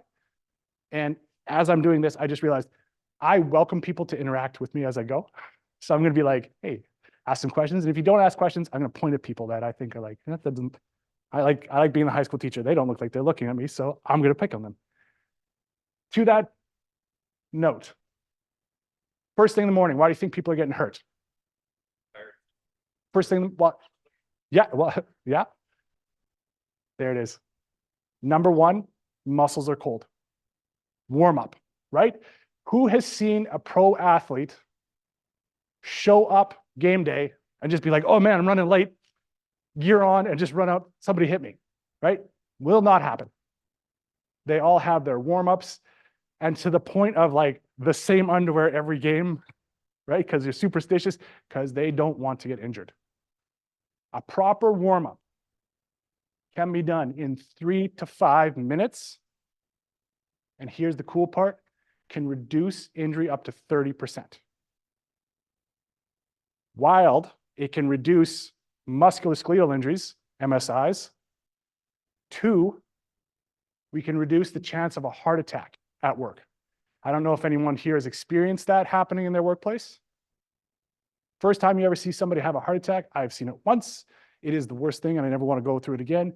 My dad was a paramedic, and I'm like, how did you see that kind of stuff on a regular basis? It's like fight or flight immediately, and you're just, I don't know what to do, even though you know what to do, but you've never practiced it. And when you did practice it, the person wasn't needing your assistance.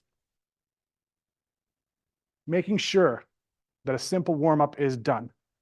And whatever works for your workplace, you know, if you're doing something where you know your team better than most, what can you get them to do?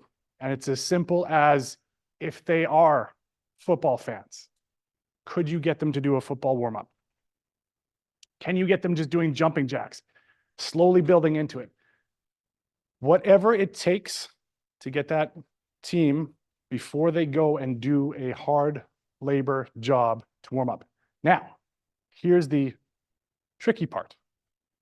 We can do, and I've seen this done in some workplaces where everyone gets brought together, it's a great rah-rah event, and then the team goes and gets in their vehicles, drives an hour to the site, and is cooled off in that time. So how do we get people? We need to win their hearts and minds, right? We need to make them understand, why am I doing this warm-up thing? That is the critical why. When I get someone to understand a why, that's when we start to see buy-in. So this is where we start having these conversations on a regular basis of what's going into this. How does my body work? What's going on so that I am going to successfully go to my workplace, take care of my body, and away we go. The thing that I've found that works the best is, if you get injured, you don't work.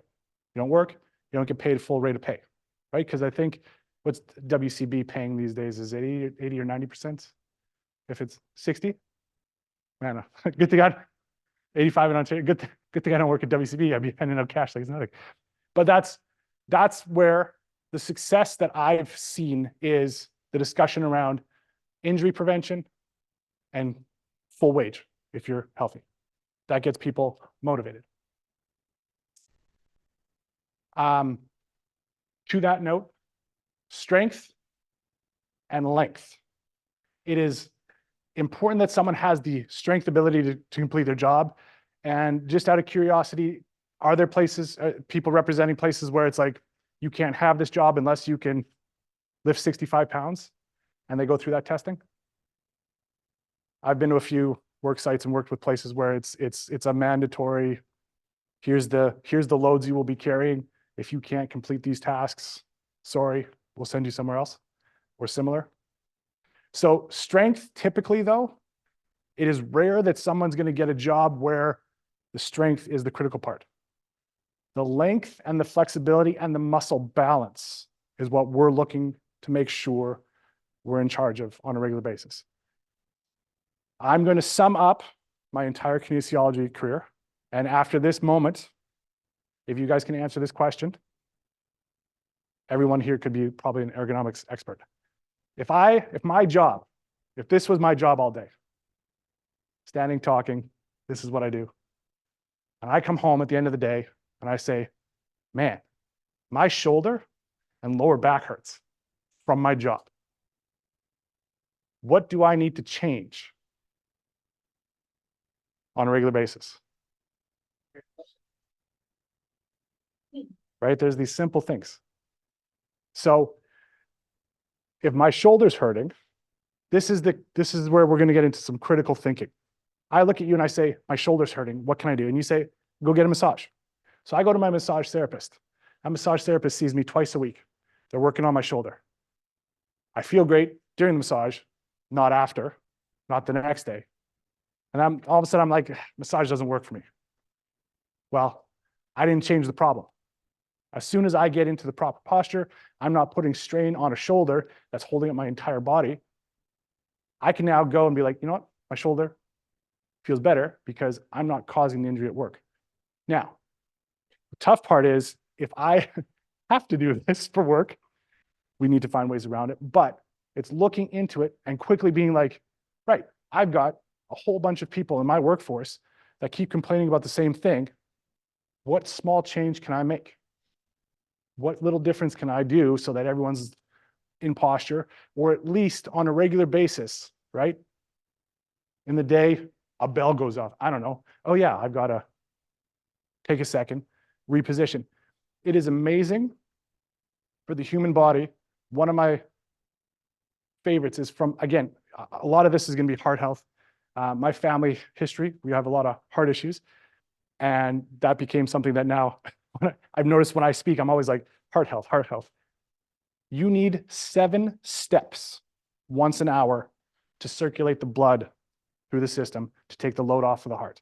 I'm also, did anyone watch Succession, the TV show? No? Okay. Well, there was a fun part in there where they were talking about compression socks. And I was like, oh, I have some. When I go, most places I go, I've got these wicked cool socks, right? They are medical grade compression socks. If you have the right benefits coverage, they're covered. And they help, if I'm standing all day long, they help return blood to the heart. Simple. You've got people that are like, at the end of the day, they're like, oh, my legs are tired. Check your benefits. They might be covered. Most doctors are like, yeah, if you're standing, blood pools, that's a risk for embolisms. That's a risk for heart issues. Put on the socks, help return blood flow. If you have drivers, I'm going to talk a bit more about distance driving in a bit. But if you've got people that are transport and sitting all day and they can't get up, things like this are a good asset for the cardiovascular system. So that's the strength and the length and the balance. So I need to make sure that my muscles are in balance.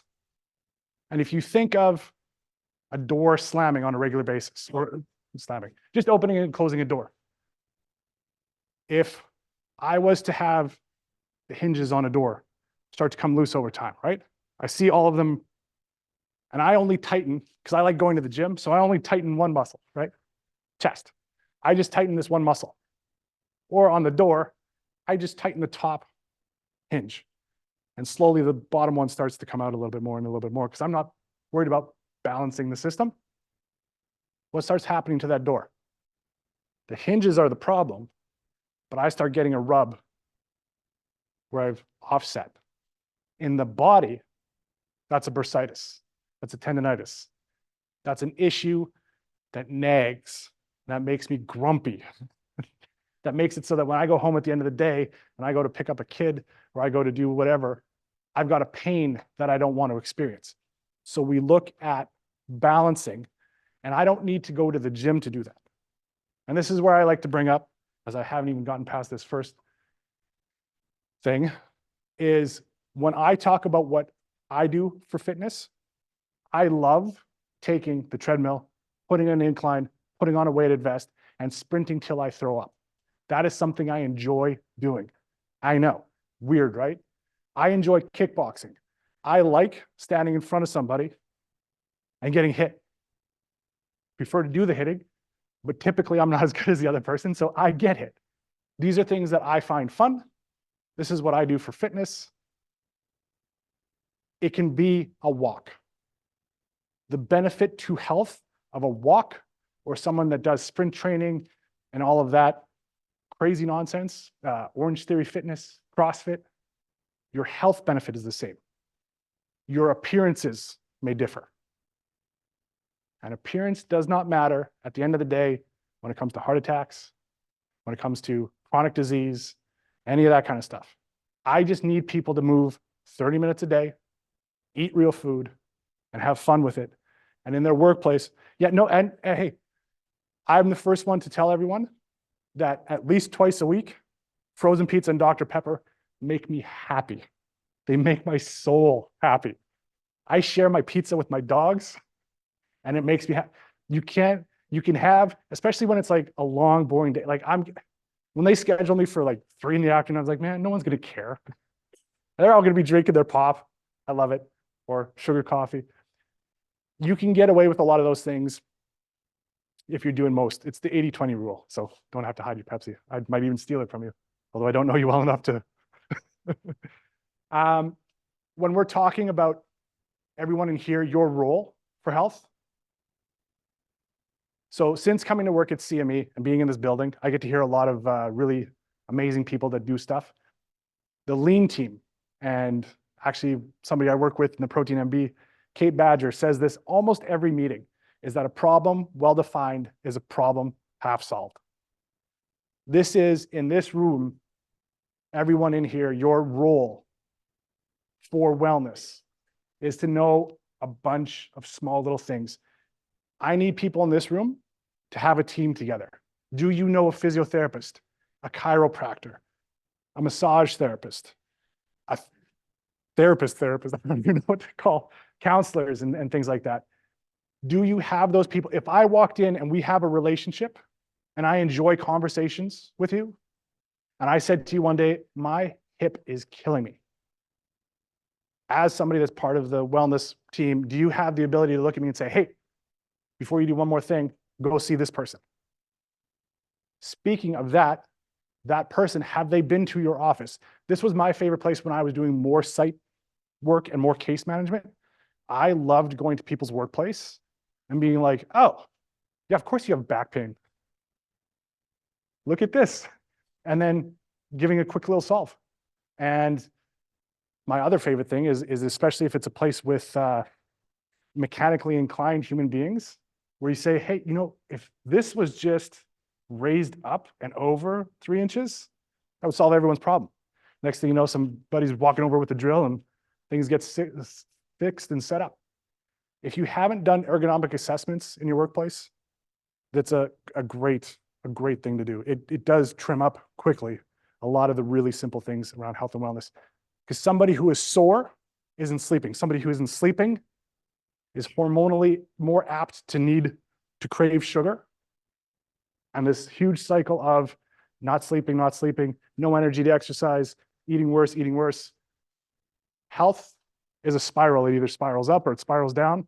Rarely does it just stay flat. If you are looking to create a culture of wellness in your workplace, you want healthier people. You want people that are focused and alert and happy knowing that their wellness is taken care of in the workplace. You need a budget. And this isn't just somebody that does this for a living saying, you need to be able to pay me, you need a budget. This is for things as simple as going to your workplace and saying, let's subsidize healthy food being brought here. I've seen programs that work with some of the local restaurants where they'll say, hey, you know what? We've got 20 employees that want to buy Monday, Wednesday, Friday. They want to buy quinoa salad with chicken. And here's the list. Can we buy it en masse? What would that cost us? And if it's $300 for the meal, and there's, you know what I'm saying? Like, you can break it between the staff that get involved with it, monthly fee, and the workplace says, hey, thanks for taking care of your health. We'll kick in some. And why would you do that? Because somebody that has eaten properly, feels good, performs better. I totally just realized that I jumped into, hey, people get hurt in the morning. I didn't talk about the afternoon. Now I just gave away my answer. But why do you think people are more apt to be injured in the afternoon? But what does that do? Any ideas on if I'm not eating a good, healthy lunch? What's going to happen? They just fall off the cliff. There it is. Correct. 100%. 100%. Now, the wildest part to this is the transportation industry has a whole bunch of stats around insulin spiking foods, and single vehicle rollover accidents. And a big connector that obviously no one has ever been able to say, well, this person ate donuts and therefore crashed later because of their insulin. But there's a very strong correlation between single vehicle falling asleep at the wheel and meals that are high glycemic index, meaning high sugar. And I'll just say high sugar so I don't sound like an arrogant doofus who could just say high sugar.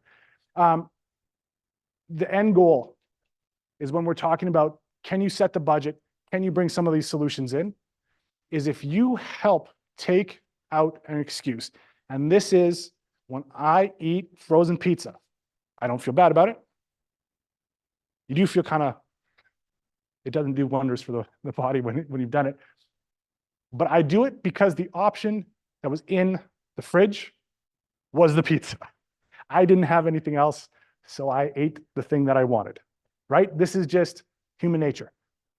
If the workplace has fruit, vegetables, smart decisions are being catered and brought in because there is a group buy, and when everyone looks at it at the end of the day, it's not that big of a purchase.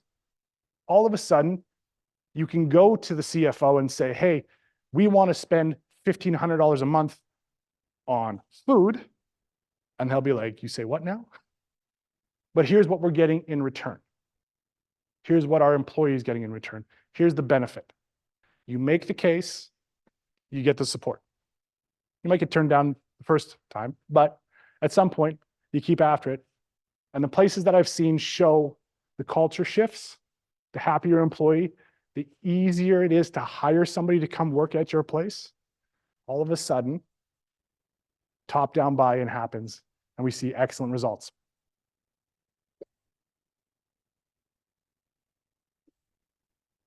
So stress. This is one of those things that the human body is one of the worst designs that there is. If I go to the gym and I work out, that's a healthy thing. The stress that it puts on my body, the cortisol release, the hormones that are released, look exactly the same as if I had a horrible day at work and sat there worrying about everything. Your stress response has one outcome. Now, the benefits are there's some other endorphins and other things that are released on the positive stress, but stress itself isn't a bad thing. It's how we manage it. It's how we're supported around us to manage stress. And this is one of those joys as you interact with more humans and more humans look to you as a source of support, is all of a sudden one day you have someone, and again, going back to when I did more case management, working with people that they've been injured at work and how do we get them to the doctor on time? How do we get them? And if you've done case management stuff, it's a different beast. But all of a sudden, when you're doing case management stuff, somebody will look at you and be like, you know, I've got to do physiotherapy. I blew out my knee at work. It was a terrible accident. But here's the other thing that's going on in my life that's keeping me mentally unable to even get out of bed in the morning. And it's like, okay, so before we deal with the injury, we deal with the human.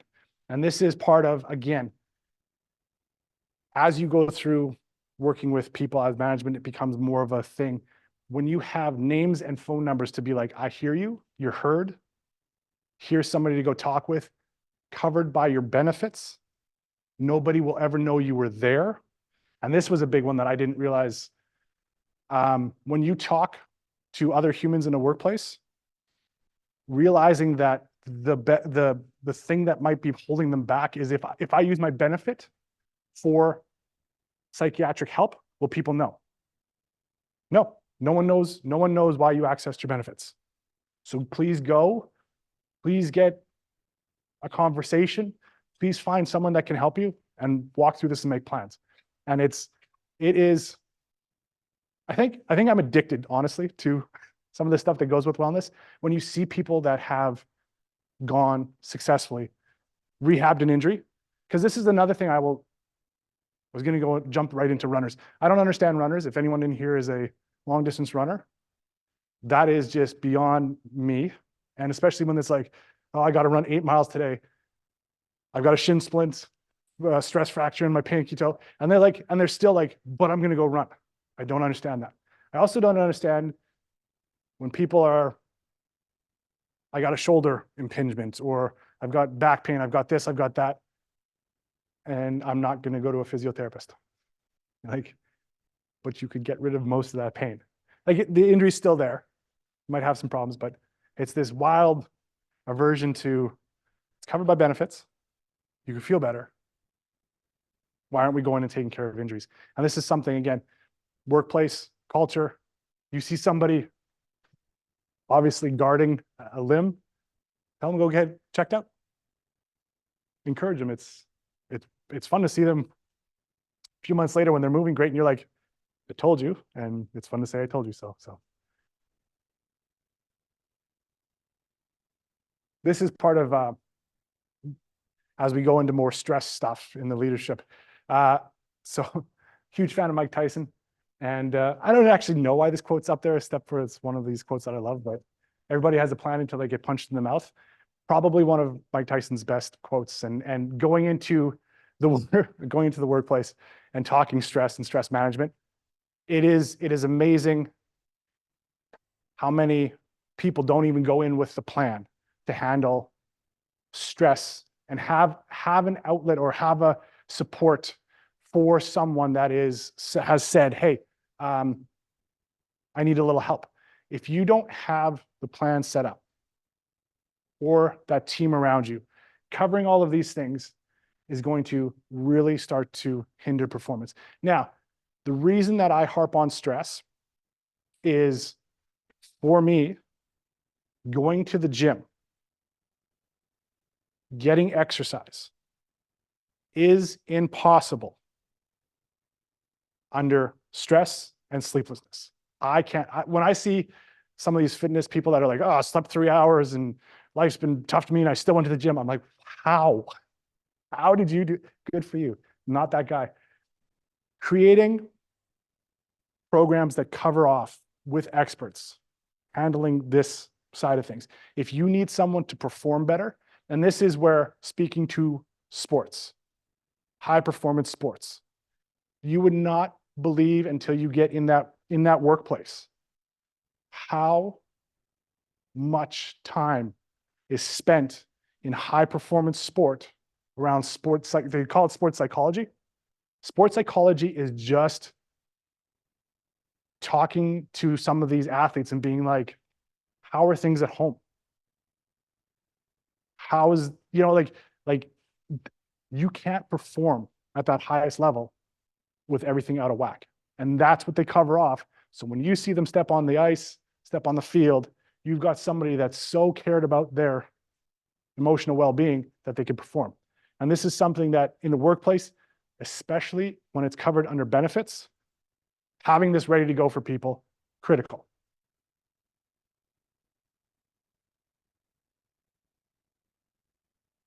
This is where I go off a little bit off topic. I promised Arnold, and here he is in all his glory.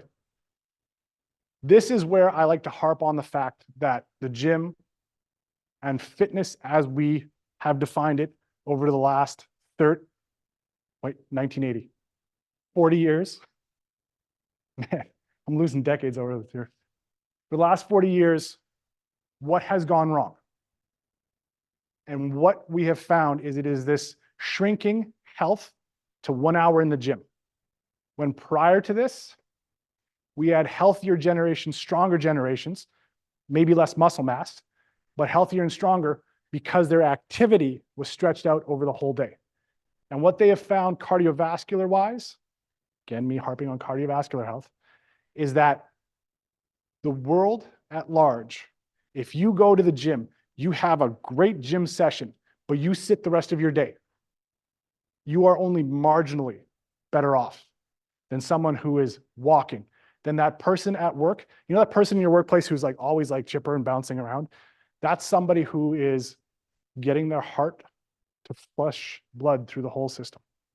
That is better for you longevity-wise than going to the gym and having a six-pack. I'm sorry, these numbers are a little small if you're like at the back and can't read. Basically, what we sum it up to be is in 1980, 4.8% of men and 7.9% of women were obese. Flash forward to 2020, and it's 41%, almost 42%. And the difference being, right? I got health food now. I got diet food now. I've got gyms on every corner and gyms with smoothie bars in them.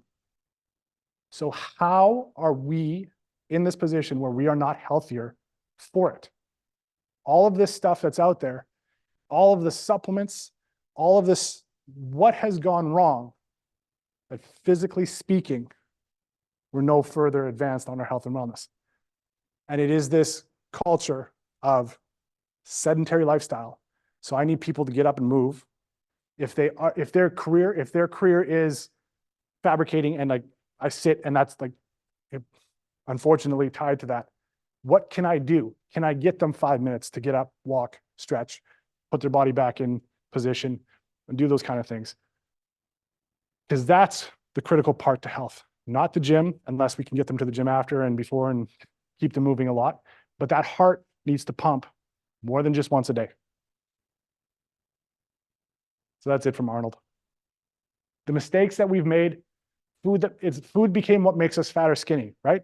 So all of a sudden it was like, okay, let's get the diet version, X, Y, and Z. What I need people doing, and this goes back to, can we order this food in? Can we do stuff like this? Real food, whole foods, as little amounts of sugar as we can get. Treats are fine once in a while, but it's this every day. If I look back at the day and I'm like, oh man, I had like 40 tablespoons of sugar twice today because I had multiple, who knows what. That's where the body starts to get out of whack. Now, the fun thing about sugar is it is what's called angiogenic, in that it helps the body to make blood vessels. Here's where, though. It encourages the body to make blood vessels around tumors. Whereas my vegetables and the phytochemicals that are in a vegetable, they stop the blood vessels from being made around cancerous tumors.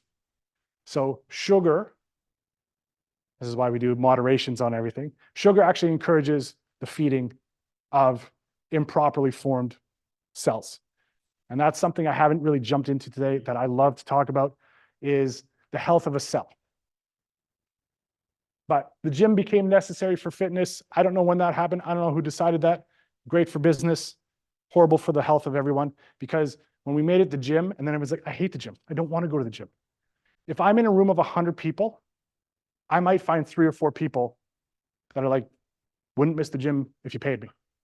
The other 97 are like, it just anything but the gym, right? And that's how do we get people to understand that you can be as healthy. And the thing that we did is we made everything about appearance. And this is my pet peeve with the industry, is to sell something before and afters. I'll tell you, working in the fight industry, where you have fighters that take short notice fights, 5 weeks out, and this person is 185 pounds and they have to fight for $250,000. There's $250,000 on the line. They got 5 weeks to lose 30 pounds.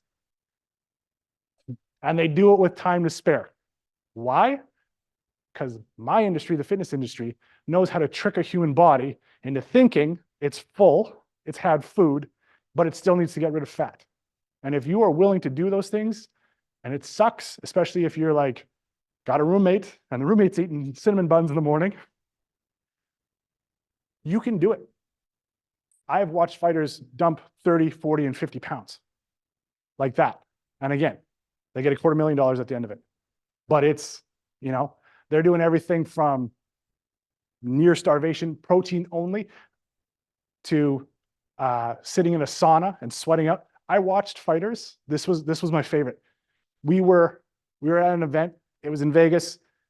1.5 pounds left to go on a weight cut, getting weighed in 92 minutes. 92 minutes. This person was like, there was not an ounce of water in the system. Did everything to make this cut. 1.5 pounds. If you're overweight, you lose 20% of your purse. 1.5 pounds. In a sauna with credit cards, scraping the sweat and throwing it away. That was, and that got us a pound. The other 0.5 pound, spitting. He sat there for an hour and instead of swallowing, spit. And so if you scrape with a credit card and spit for 90 minutes, you too can lose 1.5 pounds. You might not be able to see straight afterwards. Straight, as soon as this young man stepped on the scale and they said 154.9, he stepped off the scale, sat down, and was hooked up to an IV. But he made his weight. So, to that note, weight doesn't matter. How you perform, how you feel, that's what we want to go with. This is the stuff that really makes the body wonderful. Your body is made up of cells. I think we all know that. When I get people excited about taking care of their cellular health, so my nutrition is spot on, I'm drinking enough water, I'm sleeping so that the right hormones are in the system, and I'm exercising, just movement. When you're doing all of those things, it takes care of the cell. It encourages the mitochondria of the cell, the powerhouse of the cell, to make sure that when that cell divides the next time, it divides properly and to plan. How many people in here have a job where it's like you communicate and then people go do, and then you walk there and you're just like, that's not what I told you to do. And then what's been made, you're just like, it's close, but it's not quite, and I guess we can make it work, right? That's the mitochondria. And over time, as it gets more frustrated, it just gives up and it's just like, yeah, fine, close enough. That's how we get cancerous cells. So the mitochondria, as it's telling the cell how to divide, recreate itself, as it ages, as it gets information changes to itself, because as we age, things change. You start to get changes to the cell. Cellular changes make changes in the organs. Organ changes make changes to the entire system, right? So my liver starts to it gets told, make your cells this way, make your cells this way. And all of a sudden, down the line, I start to lose the organs function. And then the function through that whole system of detoxification starts to get tricky.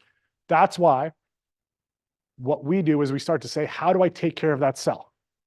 The best thing for the mitochondria is moderate to light cardiovascular exercise. So when you're talking exercise, the best thing you can do is a brisk walk where you could talk to the person beside you, but you don't really want to. That's brisk. That's where we want to be. You like that one? When you're doing that, now you're prolonging the life of your mitochondria throughout the whole body. If you went and did CrossFit, there's no better, the impact on the mitochondria, the impact on keeping your cells healthy isn't different. My calorie burn is different, which does not matter at the end of the day for your overall health, right? We want healthy cells. Hydration, nutrition, those are the next things that kind of come up. When your cells start to fail, the organs fail, the systems fail. That's what we want to avoid. Whatever. Here's what I just said on a slide. So your 4 pillars of healthy living: hydration, nutrition, sleep, exercise. Written in that order for no reason at all, other than exercise. If you aren't sleeping or eating correctly, hardest thing in the world to do is get up and exercise. And again, it's that, and I'll say this too. I don't think I have exercised past 4 o'clock by choice in 20 years. Like a gym session or anything like that. Noon is kind of my cutoff where I'm like, okay, if it hasn't happened by noon, I'm just not going to be doing anything really impactful for my health. That said, I go for walks in the evening and I enjoy that winding down, and that, that's still exercise. But for me, as my energy dips, I can't get over that hurdle. And I like being as honest as I can so that people don't think I'm some kind of like whatever. Health is just one of these things where you find what works for you. So as we go through all of this stuff, hydration, the thing that makes me laugh, is when I say like, you should probably drink between 3 or 4 liters of water a day. But like, there really isn't, no one in science, there was this guy, Andrew Huberman. I don't know if anyone's, yeah. But Huberman just throws out stats. So there's a lot of these people out there that want to write books. And this is a big, again, so back to my industry has been flawed. You can make so much money from a book that people putting stats in there or making something feel like it's like, I know this for sure. All you need to do is when you wake up in the morning, you need to pee clear. That's it. If you're doing that, you're drinking enough water. Plain and simple. That has been the thing that I have had as a concise, every expert says it. Pee clear, you're good. Nutrition. There is as many diets as there are dietitians. The amount of books, if you want to go out there, like it is nonsensical how many things there are. What works? Serving size. So if you Google, what is the serving size of whatever food I'm about to eat that serving size. And if you think about it horrifically, if you have a plumbing system in your house and it is designed for whatever liters or, that you've got a size of a tube that it can go through, your plumbing is the same thing. And if you put too much in and expect it to go out, it doesn't without clogging the system up and slowing things down. And that's one of the things we want to avoid is one, too many calories bogs the system down, bogs the digestive system down, and you really get left with years and years of just a system that is overused, clogged, and not what you wanted it to be. Serving size is critical.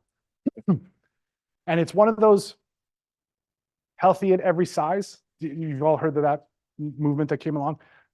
If that's what everyone wants to go with, great, wonderful. As long as, again, nothing is appearance driven. What we are doing is we are going in, we are looking at the scientific facts of, for me, I am 43 years old. I am 6'2". I weigh 235 pounds. How many calories do I need if I am burning 500 to 600 calories in a day? My number is 2,800 calories. That's what I can take in throughout the day and be at a zero effect. That means I want to eat.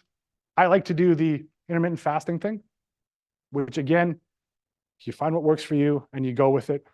I like to do that, which means I only eat typically in the evening unless somebody has, by the way, who ordered all of my favorite foods? Literally. Oh, wow. Like, did I fill out a survey and I didn't know? But things like that, it's like, great, wonderful, fantastic food. On a typical day, and I didn't bring it with me, I usually have like a weird amino acid water that I just like. And I drink that. And then I eat at 5 o'clock at night. And from 5 to about 9 o'clock at night is when I eat. And I take in 2,500 to 3,000 calories. And that's what I do. And it's usually chicken, rice, whatever. If I don't prep it that way, then I eat, like I say, frozen pizza. But it's however you want to do it. There are people that swear by 6 small meals. Each one of those, is 400 calories, whatever the number is for you.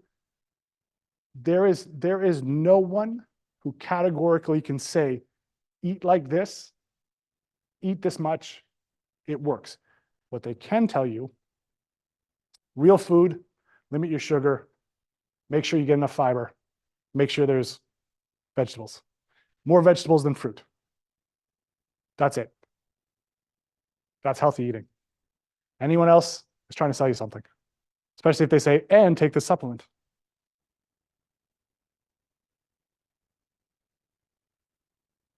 With water, for the why do I want water? Why do I want to pee clear in the morning? Vitamins A, D, E, and K are stored in the fat. Fat-soluble vitamins, those are the ones that you want to be careful how much you take because they can go toxic in the system because you're storing them in the system. Every other vitamin and mineral is stored in water in your body. you're not, yeah, and you'll pee it out if it's a, yeah, like B12, like when you take B12 vitamins and you're like, wow, that was a neon. Anyway, when you look at those other vitamins, they're stored in water. If you do not have water in your body because your life is caffeine and no water because it tastes yucky, which I've had real adults tell me, then you are not able to store the vitamins that you need for metabolic functions. So B12, everyone's heard that B12 is the energy vitamin. Like if I'm low energy, B12 might be the thing. If you don't have the water to store it in, it's got nowhere to go to get through the system. You need the two together. Some other fun facts about water. Every joint lubrication in the body is water-based. So the first thing that your body does is it says, we don't have enough water. The brain is what's critical. So the brain is what gets the water padding around it, right? Your joints all of a sudden are like, oh, it hurts to move and I crack and everything. Well, they're not going to get the water. It's going to the brain, so you stay alive. You don't have enough water. You start to get those aches and creaks. Spine, same thing. This is one where does anybody drink wine on a regular basis? And like, yeah. I am not going to pick on people that drink. I never do because I'm a better human than you, but whatever. If you go into hydration, if you are between 7 to 10% dehydrated, that's before you start to be like, I'm thirsty, I mean, anything like that. You can be dehydrated and you won't even feel it yet. At that point, your cognitive function, because that water, there's not enough water to go around the brain, brain's electricity is conducted best with water. Your cognitive function decreases about 15%. There's a lot of stuff, and I thought actually when I thought I had the alcohol stats of if I'm drinking, how much alcohol the next day decreases. So if you drink, I think it's 3 glasses of wine at dinner, but these are like actual glasses where everyone's like, that's a half glass. You actually then the next day, your cognitive function is also down 15 to 20%. So if you drink alcohol and come into work dehydrated, you're up to 30% of your brain's ability to cognitively function walking in the front doors. And this is one of those ones, all kidding is like it's jokes and fun, but you do have it where regular basis, if I'm dehydrated and I went out and had a lot of fun, I'm now making critical thoughts at work. If I'm a welder, if I'm a precision work and I've got to be zoned in, and all of a sudden I'm doing stuff like that at 30% of my cognitive function, safety's on the line, my buddy's safety's on the line. These are the things where it's like, yeah, not everyone's not going to sober every day of their life. But the point of it is having a reason to some of this stuff of like, hey, I'm asking you to stay hydrated. One, if you are in a hot job, that's going to be critical. But two, this is how we get the best out of the body's performance. Talking that way to a lot of people actually does get them to be like, you know what? Yeah, I could drink a little bit more water in the day. That's easy by me.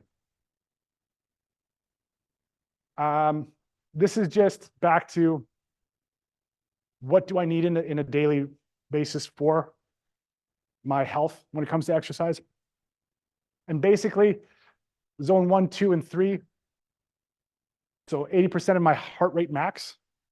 So if you're ever hearing these numbers, your heart rate max is 220 minus your age. I don't know who came up with this, but it's 220 minus your age.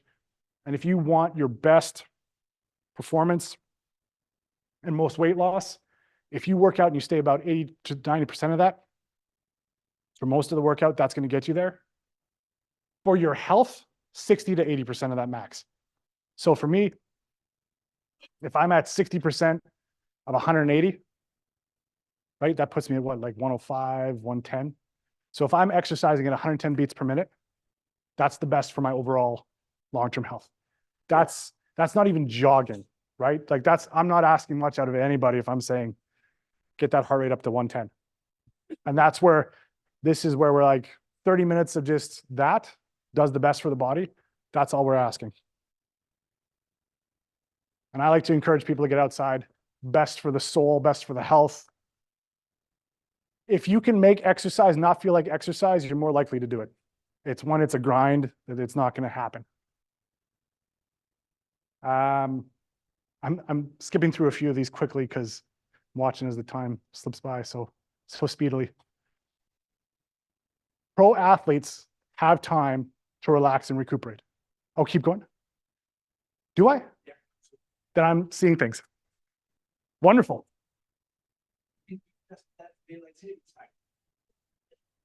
No, I'm just seeing a weird angle and reflection of I thought it was the Minuteman. Now that you said that. Good. Because there was other stuff I want. Oh, hey, I got you. This is the stuff that's to me critical when it comes to thinking about wellness in the workplace, is putting a priority. How do I say this? Watching as pro athletes, you think of the pros of the 60s and the 70s, right? And I don't know if anyone's watched old hockey, old football, great athletes, not taking anything away from them, couldn't hold a candle to the high school athletes that are there today. Like the most fun I ever had in my career is I got to spend some time working with the Vancouver Canucks in some of their off-season training and working with their strength conditioning. And watching the WHL kids show up, the ones that were drafted and that had some hopes of going to this route. And I'll never forget, they stepped on the ice with the AHL guys. And those dub kids looked like pylons out there to these AHL guys. And it's like, they're trying to stick handle around it, just like, no, that's my puck and, come back next year. Well, an hour later, the AHL guys step out on the ice with the NHL guys. And they looked worse than pylons. It was the speed of movement when you see, and I think I've heard jokes be made like this every time there's the Olympics come up. I want to see 9 athletes and 1 regular person, just to put it in perspective, how incredibly gifted these people are. And watching, like I say, you've got somebody that's 1 step away. They're the top at the next level, and they don't even look like they belong on the ice. They look like me. And part of this, and I think I jumped right past this, I didn't even mention myself and Milt Stiegel. If you're not football fans, Milt Stiegel played for the Bombers, street named after him. He and I worked together on workplace wellness planning and programs. And the first time we met, I was working on his name branded camp for kids. And it was the funniest thing, because if you've ever met Milt, seen Milt's, whatever, he has one of the most genuine smiles. He's always laughing, always dancing, good time. And then you put him into competitive mode and he's a jerk. He's mean, not really. But I was doing the coaching, the warm-ups, taking care of the kids' health. My background's in athletic therapy, kinesiology. And I did the warm-up, leading them through. They're about to go to sprints. That's the next thing they're going to do. And they're going to do the sprint thing where they're going to slowly build out until they're running the whole field. And Milt shouts at me as I'm walking off the field. He's like, "Hey, coach, everyone runs." And I was just like, I am slow. Like, I am not a fast runner in the least. And there's all these kids. And they're 12 years old to 16 years old. And I remember standing on that line because he was just like, he's like, "I'm serious. You're doing these sprints. I'm doing the sprints. Everyone here is sprinting. This sucks. We're doing it together as a team. And the first one we're doing is to the 50. And I line up and I'm like, "Please, Lord, just don't let the 12-year-old old lineman be faster than me." That's all I ask. And sure enough, whistle goes and I'm off. And I'll never forget being like, "Oh, I'm doing pretty good." And I'm like, "Okay, well, I'm faster than the children. This is great." And I remember looking up and I'm like, 20-yard line's coming up. And as I'm thinking I'm doing pretty good, I hear, "Come on, baby, I thought we were running." And I look up, Milt is backpedaling at the 40. And I have just given it all I have, and I'm not at the 20 yet. And he's backpedaling, looking at me. Like, I've never been like more just like, yeah, I guess whatever I'm doing isn't sprinting. I don't know what you want to call it, but this isn't This isn't performance. All that to say, being around that performance world, the thing that is a common denominator are off seasons, time to relax, time to recoup and reset, and taking care of the body. One of the most simple things that we do in prepping athletes for a season is going through injury assessments. So we have them come in, stand there, and we go through different movements. Can you deep squat? So I'm gonna get a few people. If you want to get involved in this, if your clothes will let you, what I want people to do, I take this off, is number one. Oh, is it?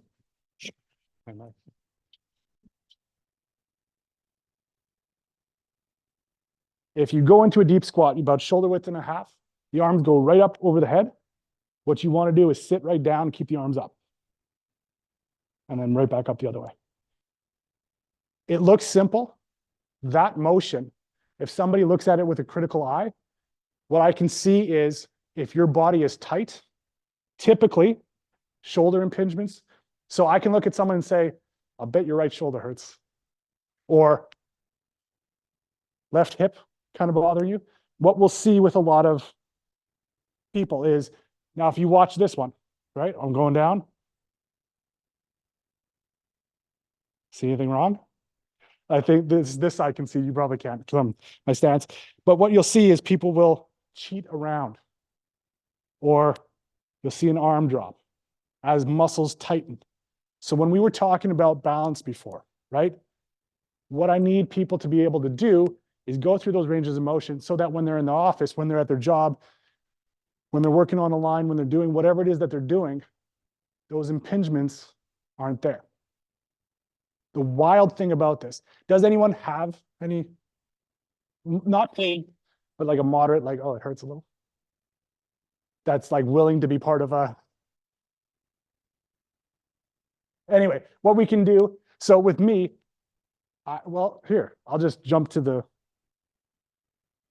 I was 15 years old, chicken catching all summer, because I wanted to buy plastic snowboard. I forget what they were called, but it was this black and purple snowboard, Canadian Tire Special. It's strapped on, right? And it was a death trap. Why this was ever made, beyond me. You would rock it down a hill. My first run on that snowboard, I fell on an outstretched arm. Shoulder's never been the same since.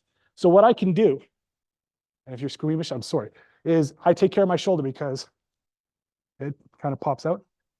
Yeah. So what I do on a regular basis is I've got a whole routine for stability for my shoulder. Because as a 14-year-old, spent a whole summer chicken catching to get that stupid snowboard, and I've never snowboarded since. I stuck to skis. Point of the story, though, is if I don't take care of my shoulder, first place I notice is in the armpit. If I'm having a day where my shoulder isn't working properly, all I need is for someone, I can even put a tennis ball in there. Ideal if it is a massage therapist, they can get in, they can dig, and there's two muscles that they go on. I don't even know which ones they are. I just know that this one hurts, yeah, and this one hurts. When that is trigger point released, I can go back to moving my arm almost instantly. Point of this story, going back to benefits, going back to that whole workplace. We've assessed our staff. We know when they move, things as simple as like, do I have a lot of back pain at my workplace? And can my people reach out past the toes? Or do they look like this? And there is a very basic functional assessment that you can do, and it doesn't take more than 15 minutes. And again, it's literally called a functional movement screening. Back to the athletes. We did this at the start and the end of every season. So I know how they look and feel. I go into workplaces and I'm like, you've got someone that I'm watching them as they like, and I've walked through some industries where you're just like, yeah, man, that person, you know, the guy that's walking to get to his job, but like, you just gotta do this, you know. And if it's just because overuse or slip and fall, or you know, because we can have stuff where somebody has hurt themselves outside of the workplace and they're at work. How do we recover that quickly? There's no downtime for an injury. Whereas you look at us, again, back to the sports thing, I roll my ankle playing my sport and it's like, hey, I need 3 nights off. We can do that for you. What can we do in a workplace? Well, does that person know pressure, rest, elevation, compression? Do they know that it's just as simple as ice, rest at home, do what you can that way, and you take care of that injury quickly? Go see a physiotherapist. We have a list, again, of people that we know and trust. And the critical part, believe it or not, to will someone have a successful course of treatment for physiotherapy, for athletic therapy, for whatever, is trust. So at this point now, I think I made some good points. People in this room would be like, I'm not a dummy, but you know, kind of cool guy. If I was to say, hey, come see me at the gym and I can take you through a workout that's going to make you stronger, etc., you'll have more success with me than someone else. We build trust. It's that simple. My boss says, this guy's really good. Go see this massage therapist. I like what they do. I'm going to go. My treatment plan will be more successful. And this is to the point of, can you keep your staff going? If you can look at someone and say, here's a really good place to go. You've got the benefits. You'll enjoy work more because you're not going to be hurting. Here's your list of reasons why to go. That, to me, is wellness in the workplace. That's what we're going for, right? And it's a system of, we've created enough people in that workplace who believe in making sure we've looked at the ergonomics, making sure that we have people with solutions available, making sure that fitness and health is fun and it's not that weird thing of like, got to go to the gym, got to get 100 grams of protein at every meal, got to drink my protein shake, Hulk Hogan, say my prayer, eat my vitamins. All of that stuff, we wash that away and we get people taking care of their body with simple solutions that they can implement the next day. Does anyone have questions? Because I can keep talking forever. Yes.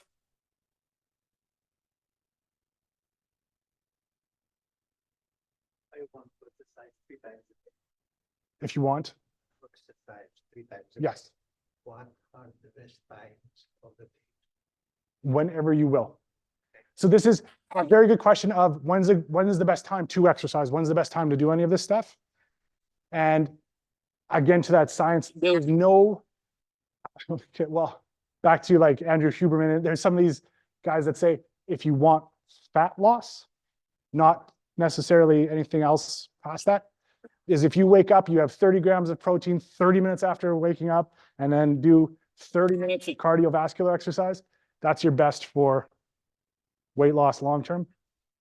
For me, and it was like what I was saying there earlier, when there is no way you'll see me in a gym on a regular basis at 5:30 at night. Even if someone was to say to me, you will be a superhuman if you work out at 5:30, I wouldn't do it. So it's whenever you enjoy it. Yeah. Thanks. Appreciate it.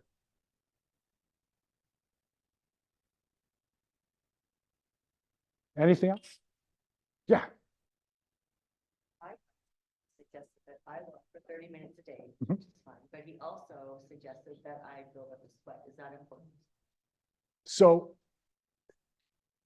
if he's told you that because he has a reason, yes. But what It- is the importance of If he has a concern from like a diuretic effect, like you need to flush the system, then yes, that might be, yeah. But as far as that might be, is your doctor over 50? No. Interesting, because it used to be that like the standard for what moderate exercise was a light sweat, heavy sweat. Like they used the sweat scale. But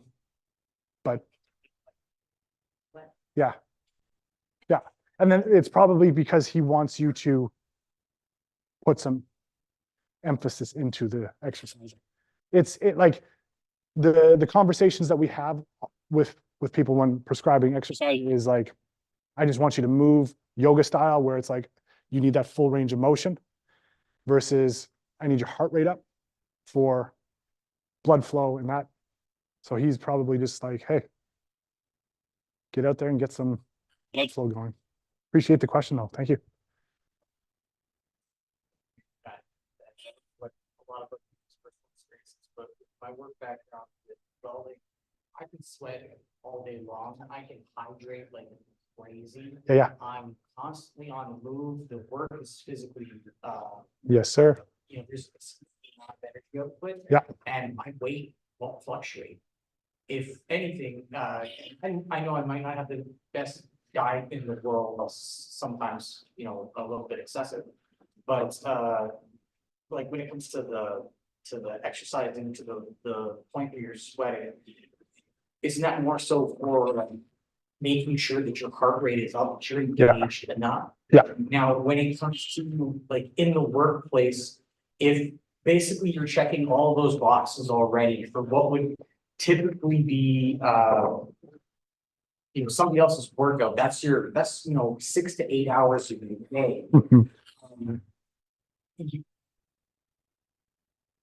How can you kind of go about making sure that you're incorporating more of that? Like, I know with 2 kids and a wife at home, sometimes scheduling things is difficult, so going out in the summertime for a walk is great. Minus 45 outside with the of course winds is less so. Yeah. So hitting up the gym might be an idea for some people, it's torturous for others. Yeah. So, okay. So this is, thank you for being here. Rarely do I have, this is my favorite thing. So you've got some people where their career is just a hard day of labor. This is to the point. This is why, as a society, we used to be much more healthy. So your wellness journey, don't even think about exercise. Like, you got that. That's not your problem. Your problem now is, are you getting enough sleep? Yeah. Can you fall asleep? That was a yes or no, sir question. That was. Yeah. But it's like, it's at the wrong time. Yeah. So- Yeah. With our work hours, I'm starting at 6 o'clock in the morning, I've done it to 30. Yeah. I'm passing out by 7. Yeah. I force myself to stay awake, probably with stimulants. Yeah. Maybe not necessarily best eating habits. Yeah. And then I'm wide awake at midnight. Yeah. Well, my next shift starts at 6 o'clock. Yeah. I'm getting 5 hours of sleep. Yeah. So this is why this thank goodness, like it is rare that I get to have these conversations with actual real world experience. So here's why when we talk about hydration, nutrition, sleep, exercise. Exercise is like you are spot on to pass what you need. Where we start to see some of the changes in wellness, and it's like the exhaustion is what the stress that keeps coming because there's not enough sleep. So now, funny enough, sometimes I go into it, and I didn't today. There is 2 hormones, leptin and ghrelin, worst named things in the world. I don't know who came up with them. They control your body's desire for fat and sugars. When you don't fall asleep, they spike. When you sleep, they come and level off. So when you're not sleeping, you wake up and like 6 hours later, you're just like, I need a Tim Hortons donut, a triple, and I'm going to chase it with a chocolate bar, right? Your brain is just like, you need sugar because that's what it thinks it needs to balance itself out. So this is where looking into things like from a hydration standpoint, if you are around that much heat on a regular basis and sweating that much and evaporating, make sure your electrolytes, and like if you're in a workplace, one of the first things I would do is I would go in there and be like, we need an electrolyte drink here and available. That's like hands down, gotta happen. And a high quality one, not just like, no offense to Gatorade, not Gatorade, but like, although they will do, but making sure it's the electrolytes, not the sugars. You replace that, and then you start looking at your stresses are high. So stress hormone means that my zinc and magnesium are getting depleted at a higher rate. Bodybuilders, God bless them, we discovered zinc and magnesium because of them, because they're like, they work out so hard in the gym, but they want their big muscles in their sleep. So they're like, oh, what could we do? Zinc and magnesium, number one. So if you're having trouble dropping off, unfortunately, the caffeine, making sure 8 hours before you go to bed, it's not a part of your life. I'm not going to tell you what to do. But then also looking at zinc, magnesium, ZMA, that is as an add-on. Staying away from melatonin, because that's the one that everyone says, go get some melatonin if you need to sleep. It works, and then it makes it worse. But there's also, your benefits should cover a sleep doctor, or go to your doctor and say, doc, help me get to sleep. Have that conversation. And then the hard part, my wife and I are on completely different sleep schedules. At 3 a.m, she's just like, yep, I guess I'm ready for bed. And we're both 9 to 5 jobs. I don't know what planet, anyway. And I'm somebody that prioritizes sleep, right? So I know that she's like, well, aren't we going to watch a movie? I'm like, bro, it is midnight. What movie are we watching at midnight? So anyway, if there's a way that you can get that sleep schedule where somebody is like, understands, the kids are like, okay, we got to be quiet at 8:30, dad's going to sleep. But those are the kind of things where at least 2 or 3 of the nights of the week, getting you reset and recovered. You look to me like you're not even 40 yet. So yeah, so you don't need to worry about it too much for another couple of years, but making those, it catches up. And that is sleep. I don't think I harped on it enough. Sleep is one of those things you can't get back, and it is critical to overall health. And there is a lot of up in the air. Is it 6.5? Is it 9 hours? You find it based on yourself. I'm getting told out. No, I have a question in the chat. The question in the chat is, one of our Zoom participants found melatonin to be really helpful. Can you speak more about the works really well and then doesn't? Yeah, so there's a lot of research, especially in the last 5 years, that I would encourage them to go. And it was funny because I was harping on this guy named Andrew Huberman just a while ago. And I don't know if anyone does actually follow some of these YouTube celebrity, what's Gary Brecka, I think is the, like right now, one of the top. Anyway, if you look at some of their research on what melatonin is doing in the brain, it is shutting off the body's natural. It's just like if I've got an athlete that uses testosterone, once they're done, it does also shut off the natural production. Melatonin is being found to do the same and having a deadening effect on the brain receptors where melatonin is actually reacting to put someone to sleep. Now, that said, I would imagine that some people are going to obviously react different than others. So this may be for somebody, it might be the cure. Then in that case, talk to your naturopathic doctor. Is natural melatonin the same? So cherry juice, for instance, naturally contains melatonin. Some people take that with magnesium supplements before bed for a sleep aid. Is a natural melatonin the same effect? So when you're doing things from a natural source and you're not over exerting it on the body, typically that is something that was supposed to be available to us as humans. The best way I heard it described is the God factor. So when you look at, do I want to take a multivitamin pill, or do I want to take and get as many brightly colored vegetables as possible? I want the brightly colored vegetables because the balance from nature is going to be there, versus I take it and Does this hinder the uptake of something else? So when you look at naturally occurring and naturally producing, that's more what we want to look into rather than overwhelming the system. But to that point, do all the research. And yeah, that was, my apologies to the person watching. That was an off the cuff remark where it's like there's a lot of innuendo there too. Is it working for you, and what's your long-term effect? But working with the doctor, number one, always your medical team needs to know exactly what you're doing, and they guide you through the path. Last question, folks. Any last questions for Jordan? And we have your contact information up here in the presentation somewhere. Okay, then if you reach out to us at info@madesafe.ca, Jordan's around our office, and I understand that at least a couple of us can beat him in a foot race. So if you we will track him down for you. That's what Brent is for. And now we will track him down and we will get his contact information to you. Jordan, is this presentation available as a PDF to the? Perfect. Email us, we will send it out to you. Yep. Okay. I scared him off, but we're at our next break. Thank you very much, Jordan. Thank you.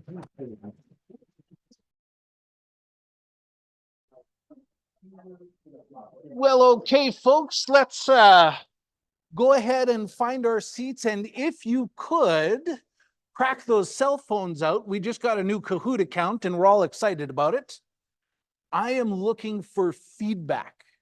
And I understand that I am the barrier between you and getting out early.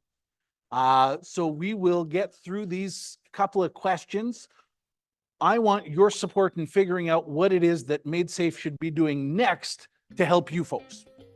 How can we best support, and I'll get my big head out of the way. How can we best support what you guys need?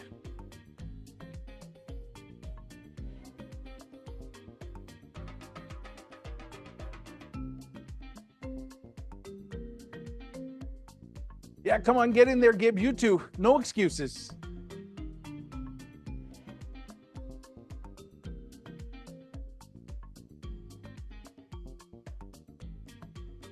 And I believe we've got a couple of water bottles for prizes. If you're playing, if you're submitting, if you're online, we will track you down and get you that information. While everyone clicks in, I want to give you a heads up, especially if you're online right now, but even the folks that are in person, you may be online next time. We might be trying out something new for our hybrid session next forum, the June forum. This may cause Reg a little bit of panic because I don't think that I've actually told him this yet. And I can see him laughing. He knows what's coming. I think that you guys deserve more than 12 frames per second of me when you're watching online. The Zoom limits the number of frames per second that can get through. It limits the quality of the video, not nearly as much as the frames per second. But there's another platform, YouTube. There is nothing stopping us from streaming this over YouTube and interacting the same moderator and attendee, except that we don't know how to do it yet. So we've got a couple of days booked where we're going to trial things. And Reg, our innovation and technology lead, is going to be working through how we figure that out. So for the next event, if you're connected online, you may be getting a link to a YouTube channel. That'll be it'll be the MadeSafe YouTube channel, and it'll be a live stream from there rather than Zoom, which hopefully will build in just a little bit better user experience for the folks that are online. So I think we're there. Reg, why don't we go ahead and start the session?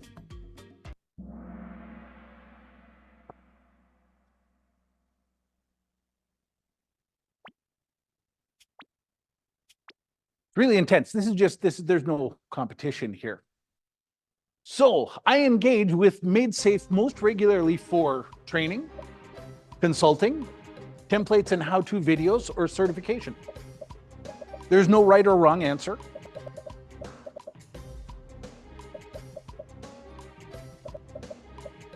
There should have been an all of the, well, yeah, we could have. Excellent. Kind of what I was expecting. Everyone here, of course, even though you're not engaging most regularly for the videos, you're all subscribed to the YouTube channel, right? You got the bell on. The service I wish MadeSafe offered the most is, so type your idea, and they're all going to show up on the screen, and then Reg is going to hit start voting, and you guys are all going to get to pick which one makes the most sense. And no pressure, but there's 100 seconds left.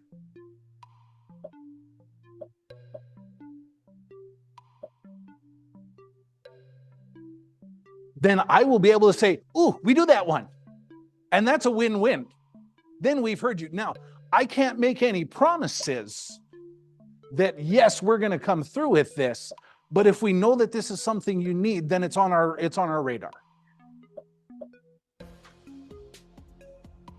Reg, maybe we'll run it to 45 seconds and then we'll hit start the voting.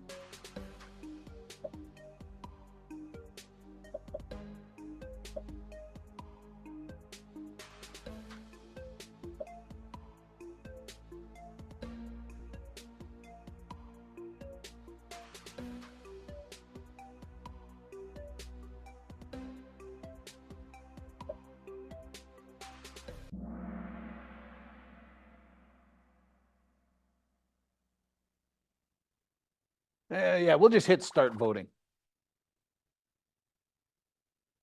Ooh, training that is online. Oh, can you guys see everything? The service that you wish MadeSafe offered the most. Gib, can you see on your phone what's It scrolls over. Just okay. the next idea. Lovely. Hey, nice. Perfect. So now, over the next 12 months, one of the goals that we have as an organization is putting 12 how-to videos on. I don't know if everyone or anyone here has seen our racking inspection how-to. Everyone here has racking. Everyone here is supposed to be inspecting that racking. How do you do it? You got a tape measure, you got a straight edge. What kind of a straight edge? How do you do it? Well, we've got 5.5-minute video that you can throw on for your maintenance people to have a look at. We want to do another 11 of those this year. Love that. We have some simple ideas in many of our training programs, or that are consistent across the training classes. We'd like to be able to put a 60-second, 2-minute video on the YouTube channel so that you guys, if it's of value, can add it in. Sorry, I should be saying you folks can add it into your orientation classes. Ooh, okay. Number one, more compliance-related training. Fall protection, first aid, all right. Training that is online so that employees can watch at any time. I love that idea. Thank you, Sherry. Safety videos for training.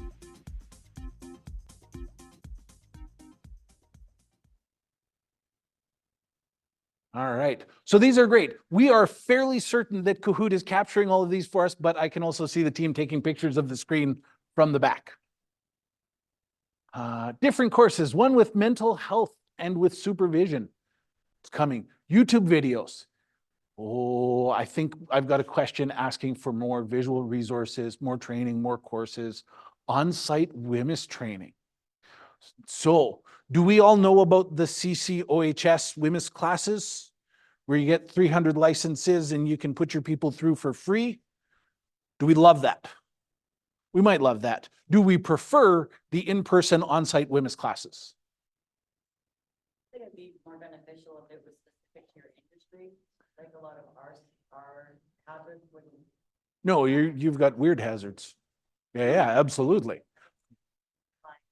To the stuff that we're actually. For sure. And don't feel self-conscious, they've got weird hazards too. For sure. Reg will flip on. Okay, it's not a competition, but boss is winning.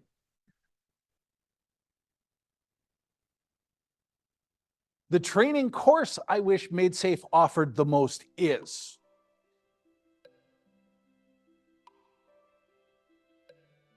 So, and ideally, this is something that we don't already offer, but it may be that this is something that you're unaware that we offer.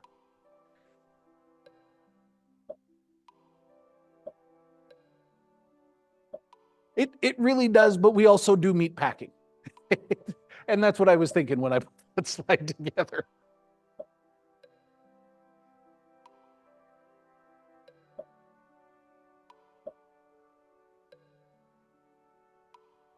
That conveyor looks like it would be something miserable to clean.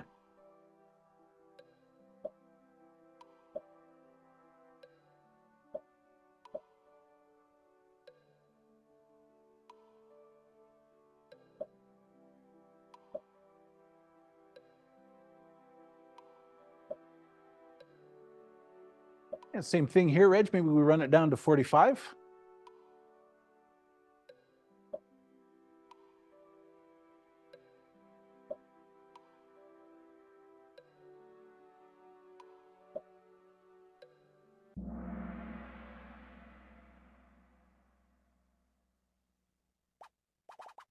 Confined space, train the trainer, communication and building a team, SMS management, first aid AED, first aid, in-house first aid, hygiene basics.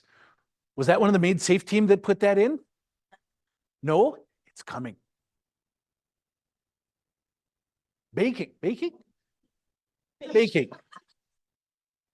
Look, I've got an awesome YouTube video by the Outdoor Boys. It's 10 different ways to make bread over the open fire. Email me, I will share it to you. It's fantastic.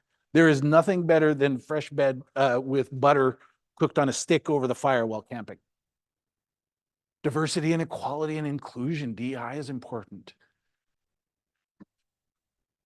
This is like exactly what that course is. Where's Don Oldcorn? This is exactly what he's got to retitle that new course. Okay, let's get into the voting.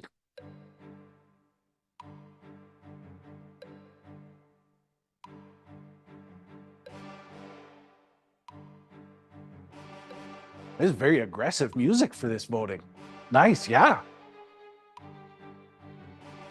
Some drama to this this poll.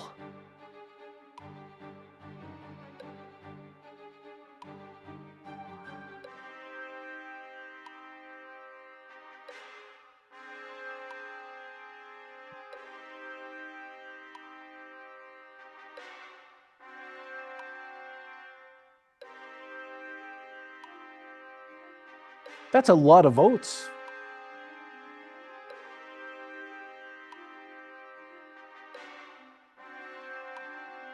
Okay, we'll run it down to 30 for the votes. How about that?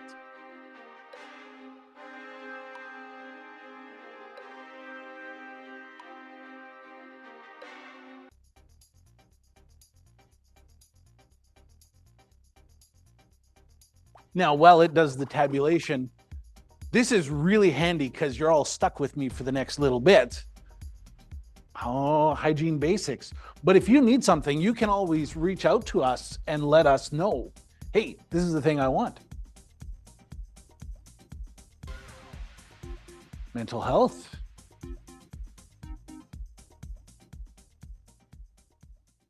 Princess, mental health, that's the big one. Psychological health and safety management. Hygiene basics. Communicating with employees and executives. It's fun being that sandwich position where you gotta communicate up to the executives and then communicate from the executives down to the workers. Yeah, dealing with difficult emotions. All right. You know, I love this.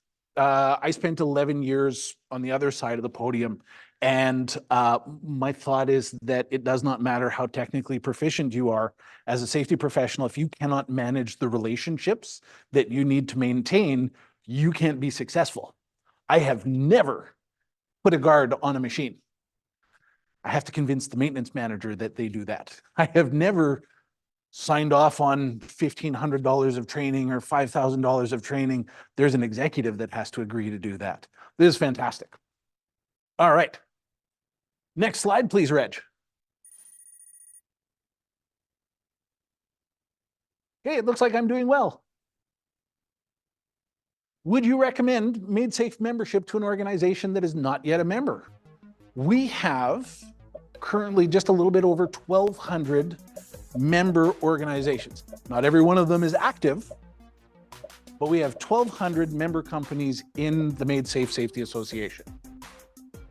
There are, I guess, that means about another 14 or 1,500.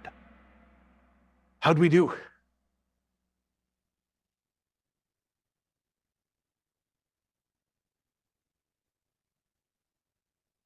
Okay. No, this is good. This means we're doing some things right, and then we've got room for improvement. I am pleased with that. Thank you very much. Next slide, Reg.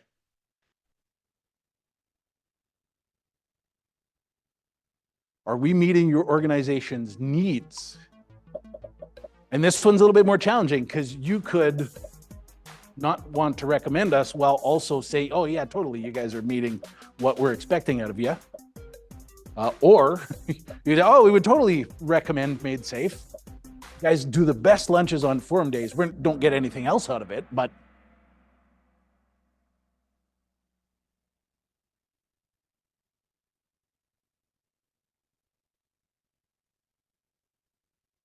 and this is good too, because we don't want the team to get bored. If we were perfect, well, okay, I guess we'll just start another association and take on another industry because we've got this locked down. All right, Reg. So we can continue working for you folks. That's wonderful. This one is going to be another one of those free form. I think this is the word cloud. Oh no, here we go. Eventually we've got a word cloud coming up because who doesn't love a good word cloud? I think this is a pick one.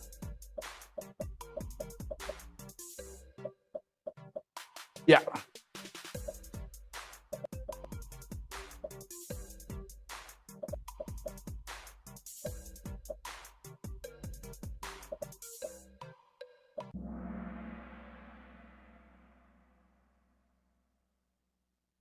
Okay, so more how-to videos. That's fantastic. More services. Does anyone want to holler out a service that we don't currently offer that you wish we did? Air quality, sure.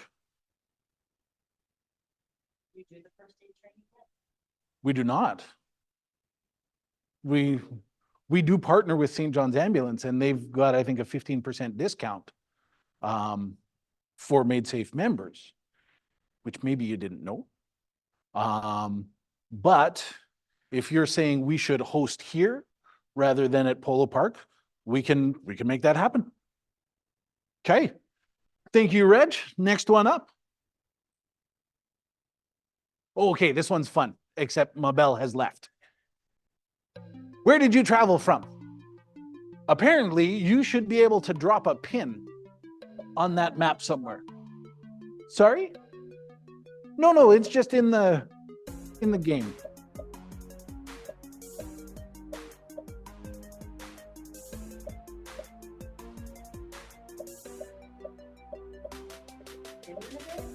No.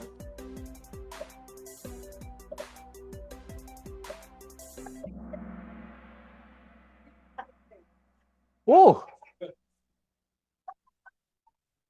I'm gonna guess somebody is a little bit off.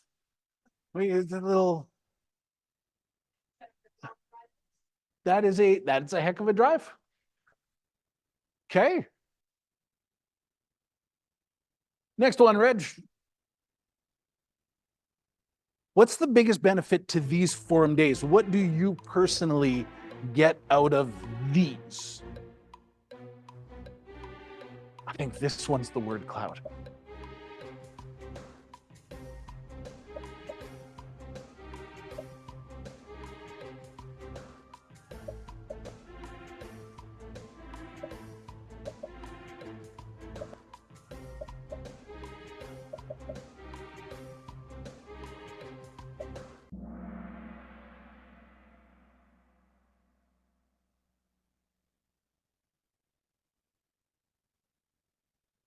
Yeah, there we go.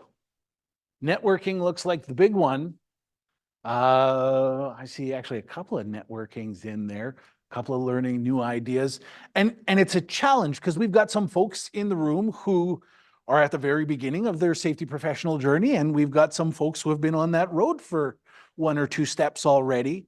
And so we want to make sure that the presentations that are happening here bring value to both groups, to everyone on the spectrum of experience with safety and health.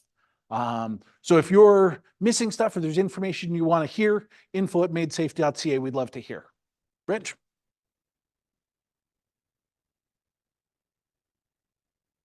Again, if we were perfect, that would be boring. So what can we do better? What's your least favorite part of the forum days? Does anyone need to hear the AED joke?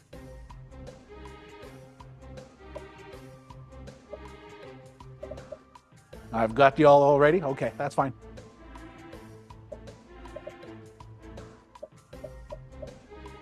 Not a good joke, but it makes me happy.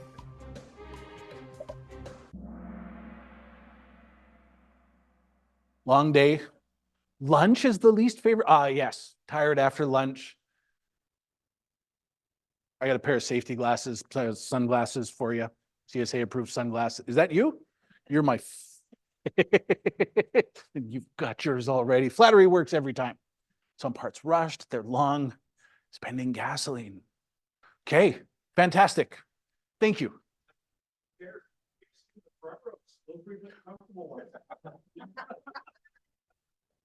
Have a look at this Cadillac right here. Up, down, adjustable backrests, the lumbar support. Fantastic. Reg? I go to the Made Safe YouTube channel to get resources and information.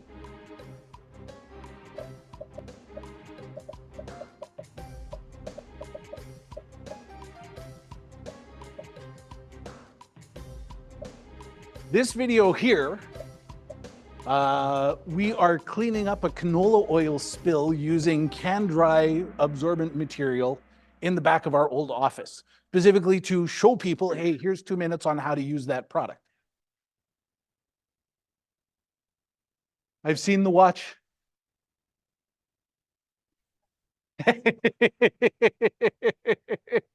Okay. Rarely, frequently. Okay, this is good. We're going to put more resources on there, so you've got more reasons to go there. Love it.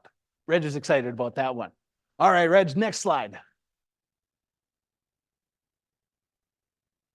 Somebody said something about TikTok. Did I hear we want a Made Safe TikTok?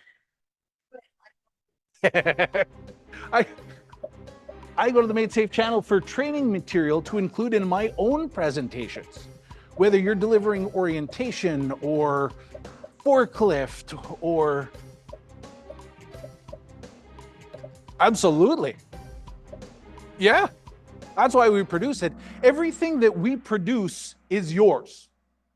We have quite literally, Lowen reached out to us and said, hey, we're having some trouble with hand injuries. We've got a script, we've got an idea, we don't have a videographer. Can we borrow yours? And the answer was yes, if we can use what we produce for all of the members at the end of it. And they said, absolutely, of course. So it's just in the approval process with them, but we will have a hand safety video talking about these 3 incidents that you guys will be able to use. Yep. Yep. Yep. Not yet. Not yet. Yeah. Yes. Tell me about that. Tell me your ideas. Right now, we can't book Reg out because there's only one Reg. We didn't know what he could do when we hired him. We would have cloned him right away. But if you have a thing that you want to do at your workplace that you think, yeah, with like a tweak, we'd be okay with everyone sharing that, even if it's only applicable to the foundry industry. There's 8 other foundry, companies, and I know that, there's some proprietary information and things like that, but I've also worked at organizations that say safety isn't proprietary. proprietary, thank you, wherever that help came from. If we bring down the number of injuries in our rate code, we bring down the starting WCB rate for every company. So the same way a rising tide lifts all ships, that tide going out does drop everyone's as well. And you want to treat your WCB premiums like that. So we're happy to help for the exact same thing, you know, the rate that we charge you for everything else, as long as we can use those resources for everyone. But let's keep bringing those ideas in, because I would love to run a production company as well. All right, Reg.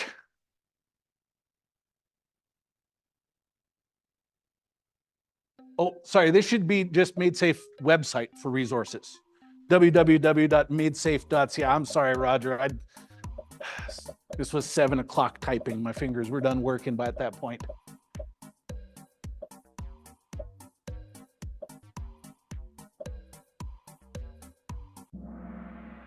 They are going to be skewed. Never, rarely, occasionally. Okay. So again, if we give you more resources out there, you'll come visit us. We are in the middle of a website redesign. We've got some amazing folks in the, we have an amazing marketer who is working on it. Natalie is absolutely phenomenal. And so I don't want to say soon, because it's a website redesign. So we all know that soon is a relative term. Eventually, we're going to have a website that's going to work better for you guys, you folks. And what's going to happen is that part of that will be a resource place. So you can go, now, you'll be able to download anything you want if you give me your company and your email address, because I have to be able to show SafeWork, hey, yeah, our members are actually using our resources. Here's how many different companies have connected in. I haven't figured out any other way to do that without you guys putting in a name and email address when you download stuff, but that's all it is. I'm not collecting any information. We just need to be able to show that, yes, the manufacturing industry is using the resources. Thank you, Reg. I know that MadeSafe has created a free self-directed basic orientation that's posted to SkillsPass. SkillsPass is the training platform. Every company in Manitoba is required to make sure that you cover off some basic information, some rights and responsibilities for new workers in your building. We have a 4.5 hour, we're going to call it a video, but it's narrated PowerPoints with a test at the end of each of the 15 sections. The idea being, when we created this at the start of the pandemic, at the middle to end of pandemic was when it got published, companies were having trouble getting people in. You got to get warm bodies in. And so orientation is a challenge. So here's 4.5 hours for that brand new worker that they can sit and go through so that you guys can spend the time focusing on the company specific stuff. Yes, and I like it. Yes, but I've never looked at it. No. I'm so glad we did this one. This is a resource. We think it's pretty good. There's 15 sections. If you want the description of what is in those 15 sections, shoot us an email, info@madesafe.ca.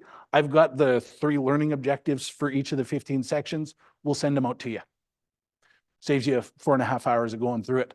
But then, like I did, assign one of your team to go through the course and say, hey, did this provide any value? Reg?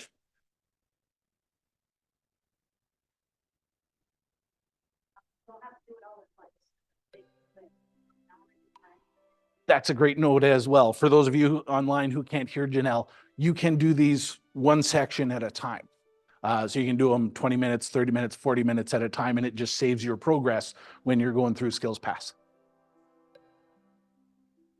And this is great. This is one of the challenges with these days is trying to figure out what's going to be of value to the group, to the members. What do you want to hear about? I am mercilessly harassing one of our confined space manufacturing companies about putting together a presentation for how to draw up a non-entry rescue plan. What should be considered, how do you go into it in an hour? So that's coming. I'm not sure when, but that's because we ran into a problem with that a couple of times. And I know that that's something you guys need. What else do you guys need? Guys, I cannot get away from that. What do you folks need? What does the group need?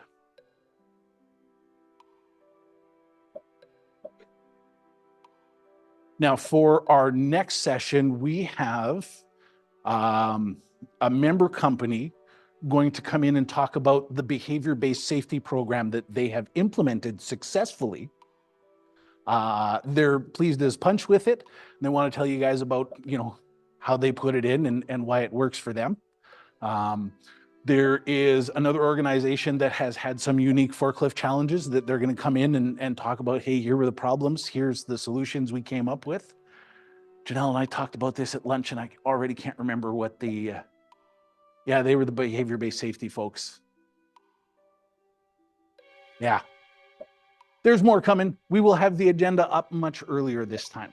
Speaking of which, when we are done this, we're going to have that QR code. Sorting the ideas. We're going to have the QR code up. The June forum, June 12th, the registration is live. Feel free to sign up for that before you go out and tuck that away in your calendar. Oh, these are some good ones. Safety management system examples, physical health, mental health, how to get managed from all departments to not only buy in, but participate. More Mel, obviously. I don't need to ask who that was from. Overhead crane, physical demands analysis, criminal code, fire evacuations. So I'm seeing a couple of these might be presentations that you might be interested in taking away and taking back to your organizations. Reg, let's start the voting.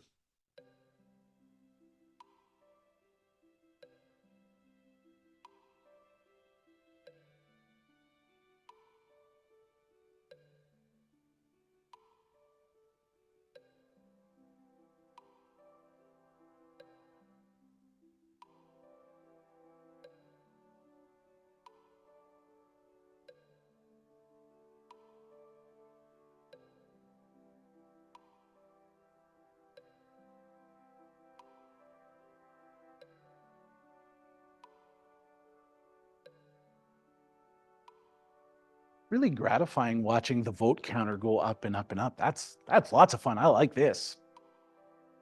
Okay, let's do another 15 seconds. We'll stop the voting at 60.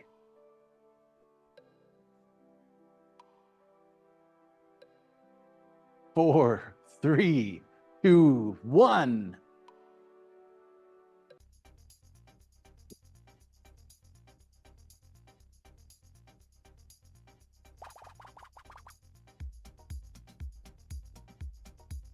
Number 1, physical demands analysis. This is great. I am ever so slightly surprised. This is a universal challenge, but one that we can talk about. New innovations. Excellent. Healthy communication and how to encourage it. And the big one, mental health. Okay. Fantastic. Yeah, I think there's some crossover with some of these, but we've got a good idea of what it is you're asking for. Thank you very much. Reg, this is the last one, folks. Okay, now, the external course that I would most like Made Safe to host is, so machine safeguarding, CSA Z43223, the updated CSA standard. This course is not one that is designed for your operator. This course is designed for the person who needs to fabricate the guards, the person who needs to inspect the guards. That course is coming up. Janelle, when is the machine guarding course? 28th? April 28th, May 28th. We have this course coming up. So it's a good thing you guys are looking for it. Mental health first aid, okay. Managing improvement orders and stop work orders. Excellent. Industrial hygiene basics, that's already been written. That one's coming in too. But this is nice to see. Anyone in here who has a class 3B or 4 laser, it's required by legislation that you have a certified laser safety officer who helps design the programs. there's a whole course in learning objectives and stuff connected with a CSA standard. If you don't have a class 3B or class 4 laser, don't have to worry about it. If you do, the only place you can get this training is Ontario or down in the States. Unless there's somewhere in Manitoba. I've never seen, yeah. Yeah. And we had done that with arc flash training, where normally you've got to pay $15,000 or $20,000 to get somebody in. We did that and then brought all the members together. So if that's something that, you know, there's something that's not on this list, but at least now we know where the priority is. So, okay. Well, all right. So let's see the podium. RGD with 2,300 points. The Boss with 2,400. And at number 1 with 2,883, NF. So, okay, if you won the prize, if you're online, shoot Mel a message in the chat and we'll get you the water bottle and safety glasses too. And then we also have some really cool seed paper bookmarks from Botanical Paperworks. It's paper and it's got literal flower seeds embedded in it. It is the coolest thing. It totally works. Janelle at the back of the room has your prizes for you. Otherwise, thank you again so much for joining us today. We really appreciate the participation, the support, and to our speakers, the knowledge that you were able to share. Oh, yeah, okay. I've got to tell you that there's a QR code coming up.